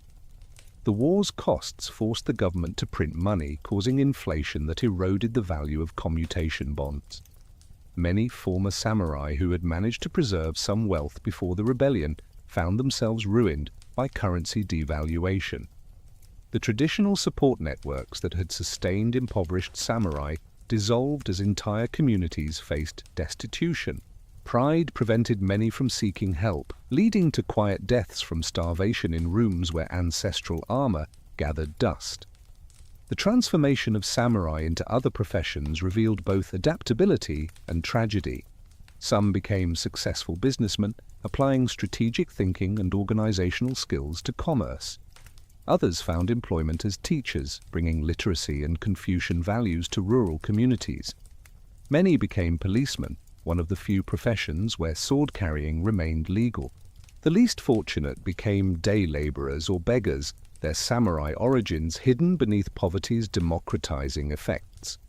The establishment of the shizoku, a legal category for former samurai families, preserved genealogical records while providing no practical privileges. This empty honor allowed the government to claim respect for tradition while denying any actual restoration of samurai status. The meticulous recording of samurai lineages became an antiquarian exercise, preserving memory of a class that no longer existed. Children born into shizoku, families inherited only stories and obligations to ancestors whose world had vanished. The role of former samurai in building modern Japan demonstrated that warrior virtues could serve peaceful purposes. The same discipline that had governed military training was applied to industrial development. The loyalty once given to feudal lords was transferred to companies and the nation. The emphasis on education that had characterized later samurai culture prepared a literate workforce for modernization. The aesthetic sensibilities refined in tea ceremonies and poetry influenced design and architecture that would define Japanese modernity. Government programs to assist former samurai had mixed results that revealed the difficulty of transforming warriors into productive citizens. Agricultural colonization projects in Hokkaido attracted some who sought to recreate rural warrior communities. Technical schools established to teach practical skills graduated engineers and technicians who contributed to industrialization. Business loans intended to help samurai establish enterprises mostly failed due to inexperience with commerce, though some spectacular successes emerged from these programs. The preservation of martial arts within military and police training maintained technical knowledge while stripping away spiritual and cultural elements. Kendo became a sport rather than preparation for death. Judo emphasized physical education over combat effectiveness. The deep philosophical traditions that had connected martial arts to Buddhism and Confucianism were replaced by regulations and point systems. What survived was form without essence, movement without meaning. Western observers of the Satsuma Rebellion were struck by the anachronistic nature of samurai making their last stand in an industrializing world. Newspaper correspondents described scenes that seemed medieval yet occurred alongside telegraphs and railroads. The image of samurai charging machine guns with swords became a powerful symbol of tradition confronting modernity, inspiring both admiration for courage and recognition of inevitability. These accounts shaped Western perceptions of samurai as noble but doomed figures resisting historical progress. The psychological adjustment required of former samurai went beyond economic adaptation to encompass fundamental identity reconstruction. Men raised to believe their blood carried inherent superiority had to accept legal equality with former inferiors. Warriors trained for death in service to lords had to find meaning in civilian occupations. The elaborate codes of behavior that had governed every aspect of samurai life became irrelevant in a society that valued efficiency over ceremony. Many could not make this adjustment, living as anachronisms in a world that had passed them by. By 1880, just 3 years after Saigo's death, the samurai class had effectively ceased to exist except in memory and imagination. The census no longer recorded warrior status, marriages crossed former class boundaries, and young people born into samurai families might never hold a real sword. The great castles that had dominated the landscape were demolished or converted to military bases. The warrior quarters of castle towns were subdivided and sold to merchants. Physical traces of 7 centuries of warrior dominance disappeared with shocking rapidity. The last generation of men who had lived as true samurai faced the unique tragedy of outliving their own world. They had been raised for a purpose that no longer existed, trained in skills that had become useless, and imbued with values that seemed increasingly irrelevant. Some found solace in writing memoirs that preserved memories of vanished ways. Others retreated into private worlds where they could maintain personal honor codes that society no longer recognized. Most simply endured, watching their children embrace a modernity they could neither fully understand nor completely reject. The steamship carrying Fukuzawa Yukichi back from his 3rd voyage to America docked at Yokohama in the autumn of 1887, 10 years after Saigo Takamori had died on that hill in Kagoshima. As Fukuzawa walked through the streets of Tokyo, he observed men in Western suits carrying briefcases where their grandfathers would have worn swords, yet something in their bearing, their careful attention to hierarchy and ritual, suggested that the samurai spirit had not died but transformed itself into new expressions suited to an industrializing nation. His writings would help articulate how warrior values could serve peaceful progress, arguing that the loyalty and discipline once directed toward feudal lords could now build factories, schools, and trading companies that would make Japan strong through commerce rather than combat. The Meiji government deliberately cultivated certain samurai values while discarding others, creating a selective tradition that served modernization. The concept of loyalty was redirected from individual lords to the emperor and nation, transforming personal bonds into abstract patriotism. The emphasis on education that had characterized later samurai culture was universalized through compulsory schooling that taught every child to read, write, and absorb the discipline necessary for industrial labor. The aesthetic refinement of tea ceremony and flower arrangement became markers of Japanese cultural sophistication that impressed Western visitors and reinforced national pride. The imperial rescript on education, promulgated in 1890, crystallized this transformation of samurai ethics into national ideology. The document commanded subjects to be filial to parents, affectionate to siblings, harmonious as spouses, and true as friends, values that echoed Confucian teachings once restricted to the warrior class. More significantly, it declared that subjects should bear yourselves in modesty and moderation, extend your benevolence to all, pursue learning and cultivate arts, and thereby develop intellectual faculties and perfect moral powers. These prescriptions transformed Bushido from warrior code to citizen virtue, making every Japanese person a spiritual heir to samurai tradition. The structure of Meiji period businesses revealed how samurai organizational principles adapted to capitalism. The great zaibatsu conglomerates like Mitsubishi and Mitsui operated through hierarchical chains of command that resembled feudal structures, with employee loyalty to the company replacing vassal loyalty to the domain. Lifetime employment practices emerged that echoed the hereditary service of samurai families, while company training programs instilled discipline and group identity reminiscent of martial arts schools. The terminology of business borrowed from military language, with market competition described as warfare and corporate strategy discussed in terms that Takeda Shingen would have recognized. Former samurai played crucial roles in establishing these modern institutions, bringing organizational skills and leadership experience that proved invaluable in rapid industrialization.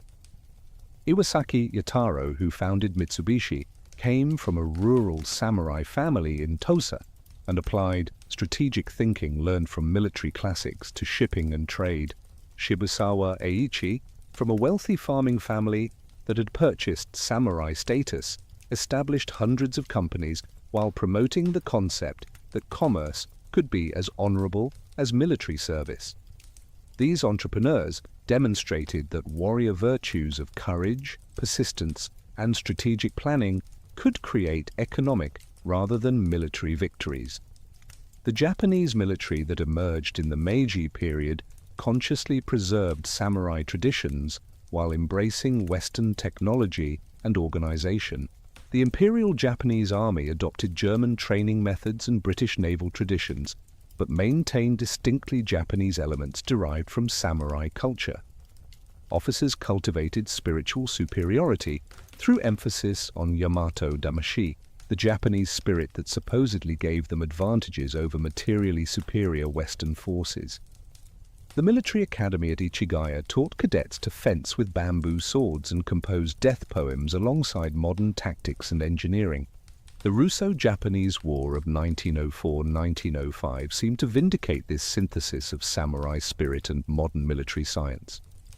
Japanese victories over a European power were attributed not just to superior strategy and preparation, but to the unique martial heritage that made Japanese soldiers willing to die for emperor and country. General Nogi Maresuke, who led the bloody siege of Port Arthur, embodied this fusion of old and new, commanding modern artillery while maintaining the personal austerity and poetic sensibility of a classical samurai. His suicide following Emperor Meiji's death in 1912, an act of junshi that had been prohibited for decades, demonstrated the persistence of ancient values in modern forms. The transformation of martial arts from combat techniques to spiritual disciplines accelerated in the early 20th century. Kano Jigoro's development of judo from traditional jujutsu created a practice that emphasized moral and physical education over fighting effectiveness. His inclusion of judo in school curricula spread martial arts training throughout Japanese society while stripping away the class associations that had limited it to samurai. The establishment of the Dai Nippon Butoku Kai in 1895 standardized martial arts instruction and certification, preserving technical knowledge while adapting it to contemporary needs. The global spread of Japanese martial arts began with demonstrations at international expositions and visits by foreign military observers. Kano Jigoro's demonstrations in Europe and America attracted students who saw in judo a systematic approach to physical culture that their own societies lacked. President Theodore Roosevelt practiced judo in the White House, finding in it virtues of discipline and controlled aggression that he associated with ideal masculinity. These early adoptions began the process through which samurai martial traditions would become global practices divorced from their original cultural context. The cultural production of the Taisho and early Showa periods revealed complex attitudes towards samurai heritage. Historical novels set in feudal periods allowed readers to escape modern anxieties through stories of clear moral choices and heroic action. Films about loyal retainers and wandering swordsmen provided similar escapism while reinforcing values of sacrifice and duty that authorities found useful. Yet these same cultural products could carry subversive messages, with tales of masterless samurai suggesting that loyalty to corrupt masters was not virtuous and that individual conscience might matter more than social obligation. The militarization of Japanese society in the 1930s involved selective resurrection of samurai imagery to support imperial expansion. Propaganda portrayed modern soldiers as heirs to samurai tradition, fighting with the same spirit that had repelled the Mongol invasions. The concept of bushido was reformulated to emphasize absolute obedience and death before surrender, creating a militaristic ideology that would have seemed alien to Edo period samurai who had spent their lives as administrators and aesthetes. This manufactured tradition served political purposes while obscuring the complexity and diversity of actual samurai history. The Pacific War represented both apotheosis and perversion of samurai military traditions. Kamikaze pilots were presented as modern samurai choosing honorable death over shameful survival, their aircraft decorated with cherry blossoms that evoked the transience of life celebrated in classical poetry. The military code of conduct that prohibited surrender resulted in terrible suffering for Japanese soldiers and prisoners of war, transforming what had been a complex ethical system into brutal simplicity. The atomic bombs that ended the war demonstrated definitively that spirit alone could not overcome technological superiority, a lesson that echoed the failure of Saigo's rebellion, but on an incomparably larger scale. The American occupation that followed Japan's defeat attempted to eliminate martial traditions deemed responsible for militarism.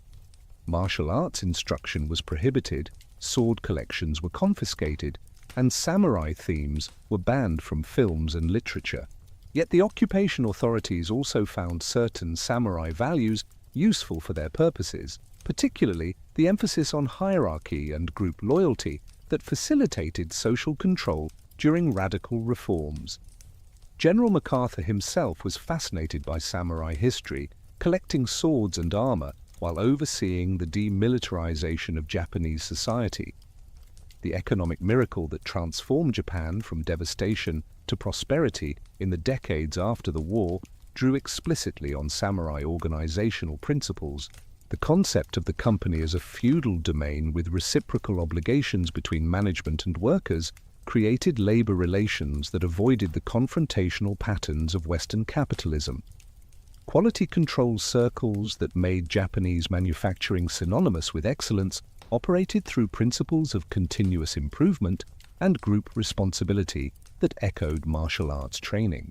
The salaryman who devoted his entire career to one company, working excessive hours and prioritizing group harmony over individual advancement, was openly compared to a modern samurai serving corporate rather than feudal lords. The internationalization of Japanese business in the 1970s and 1980s spread these neo-samurai management practices globally. Western businesses studied Japanese techniques like just-in-time production and total quality management, often without understanding their cultural foundations in warrior traditions of discipline and perfection.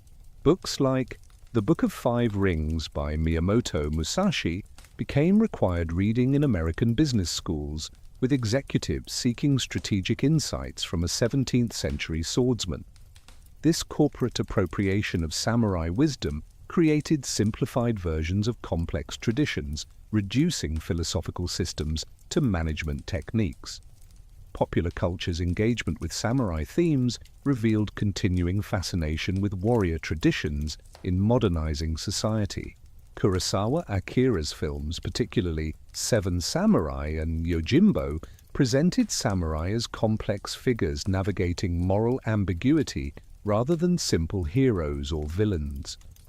These films influenced global cinema, with Western directors adapting samurai stories to their own cultural contexts while maintaining themes of honor, sacrifice, and skilled violence.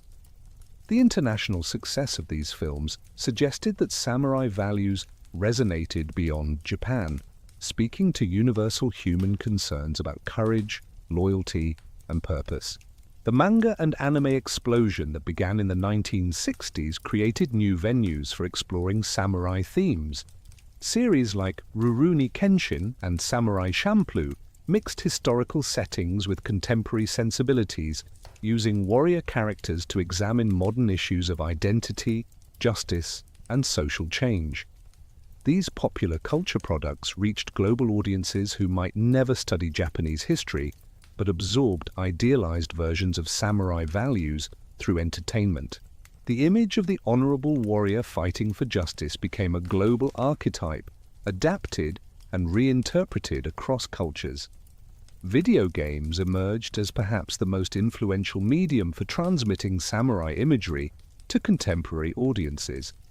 Games like Ghost of Tsushima and Sekiro allowed players to inhabit samurai identities, making choices about honor and pragmatism in immersive historical settings.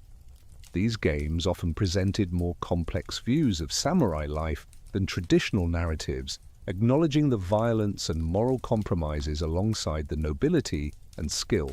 The interactive nature of games made players active participants in samurai stories rather than passive consumers, creating personal connections to warrior traditions. The preservation of samurai heritage sites reflected changing attitudes toward martial history. Castles rebuilt after wartime destruction became tourist attractions that celebrated architectural beauty rather than military power. Museums displayed swords and armor as art objects, emphasizing craftsmanship over their function as weapons. The sites of famous battles were transformed into parks where families picnicked among memorial stones. This sanitization of violent history allowed comfortable engagement with samurai heritage while avoiding uncomfortable questions about the human costs of warrior culture. Contemporary martial arts practice in Japan revealed tensions between preservation and evolution. Traditional schools struggled to maintain authentic techniques while attracting students more interested in fitness than fighting. The sportification of martial arts through competitive rules and protective equipment made practice safer but arguably less martial. Some teachers attempted to preserve older, more dangerous techniques through closed-door training for select students, creating parallel traditions of public sport and private combat art. The global spread of mixed martial arts in the late 20th century challenged traditional Japanese martial arts to prove their effectiveness. Brazilian jiu-jitsu derived from Japanese sources but evolved through competitive pressure, often defeated traditional practitioners in open competition. This forced re-evaluation of training methods and assumptions, with some schools adapting to maintain relevance while others retreated into historical preservation. The question of whether martial arts should prioritize combat effectiveness or cultural transmission remained contentious. Academic study of samurai history underwent significant revision as scholars challenged romanticized narratives. Research revealed that many supposedly ancient traditions were recent inventions, that samurai behavior often contradicted stated ideals, and that warrior culture was more diverse and complex than popular depictions suggested. This scholarly revision coincided with broader questioning of Japanese nationalism and its manipulation of historical memory. Yet academic complexity had limited impact on popular culture, where simplified samurai narratives continued to circulate. The role of women in samurai history received increased attention as feminist scholars recovered stories obscured by masculine narratives. Research revealed that samurai women had been more active in politics, economics, and even military affairs than traditional accounts suggested. The stories of female warriors like Tomo Gozen and political operators like Hojo Masako complicated simple gender narratives. This recovery of women's roles in samurai culture provided models for contemporary gender equality while challenging assumptions about historical patriarchy. Contemporary Japan's relationship with samurai heritage remained ambivalent, simultaneously embracing and distancing itself from warrior traditions. Politicians invoked samurai imagery when promoting national strength but avoided associations with militarism. Businesses celebrated samurai discipline while adapting to global practices that prioritized innovation over tradition. Individuals might practice martial arts, visit castles, and watch samurai films while living lives completely disconnected from warrior values. The COVID-19 pandemic revealed both persistence and irrelevance of samurai traditions in crisis response. The emphasis on group harmony and sacrifice for collective good facilitated public health measures that other societies struggled to implement. Yet the same hierarchical decision-making and resistance to change that had roots in samurai culture delayed effective responses to unprecedented challenges. The crisis demonstrated that cultural traditions could be both resource and obstacle in navigating contemporary problems. International perceptions of samurai continued to influence Japan's global image in ways both beneficial and limiting. The association with honor, quality, and discipline enhanced Japanese products and services in global markets. Yet stereotypes of Japanese as modern samurai, naturally disciplined and group-oriented, obscured individual diversity and social change. Young Japanese who had never held a sword or studied martial arts found themselves expected to embody warrior virtues by international colleagues who had learned about Japan through films and games. The commercialization of samurai imagery for tourism created an industry around warrior heritage. Samurai theme parks offered sword-fighting experiences to visitors who could dress in armor and pose for photographs. Hotels decorated with swords and scrolls promised authentic samurai hospitality to foreign guests. These commercial productions bore little resemblance to historical reality, but satisfied desire for contact with exotic warrior traditions. The economic value of samurai imagery ensured its continued reproduction regardless of accuracy. Educational approaches to samurai history in Japanese schools reflected ongoing debates about national identity and historical responsibility. Textbooks presented samurai as part of Japanese heritage while acknowledging the violence and oppression of feudal society. Teachers struggled to make historical warriors relevant to students focused on university entrance exams and career preparation. The samurai became one topic among many in a curriculum that prioritized contemporary skills over historical knowledge. As Japan entered the Reiwa era in 2019, the samurai existed primarily as cultural memory and commercial property rather than living tradition. The last people with direct connections to samurai society had died decades earlier, taking personal memories of a world where warriors governed. What remained were artifacts in museums, stories in popular culture, and values so transformed by modern life that their samurai origins were often unrecognizable. The warrior class that had dominated Japan for 7 centuries had become heritage, available for inspiration, entertainment, or marketing, but no longer determining how Japanese people lived. Yet certain elements of samurai culture proved remarkably persistent, adapted and transformed, but still recognizable. The emphasis on group loyalty, the pursuit of perfection in chosen endeavors, the aesthetic appreciation of transience and simplicity, and the willingness to sacrifice individual desires for collective goals remained influential in Japanese society. These values, divorced from their martial origins and military applications, had become cultural resources that could be deployed in business, education, arts, or personal development. The samurai were gone, but something of their spirit persisted in forms their sword-carrying ancestors could never have imagined.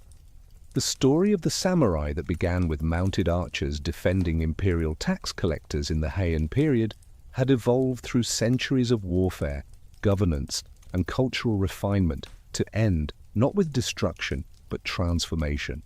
The warriors who had seemed eternal proved mortal, but their influence on Japanese civilization and, through cultural diffusion, on the wider world continued. In corporate boardrooms where executives discussed strategy, in dojos where children learned discipline through martial arts, in films and games that portrayed honorable warriors, And in the aesthetic sensibilities that shaped Japanese design, echoes of samurai culture persisted. The way of the warrior had become the way of the salaryman, the student, the artist, and the athlete, transformed beyond recognition, but somehow still present, a ghost of feudal Japan, haunting and enriching the modern world.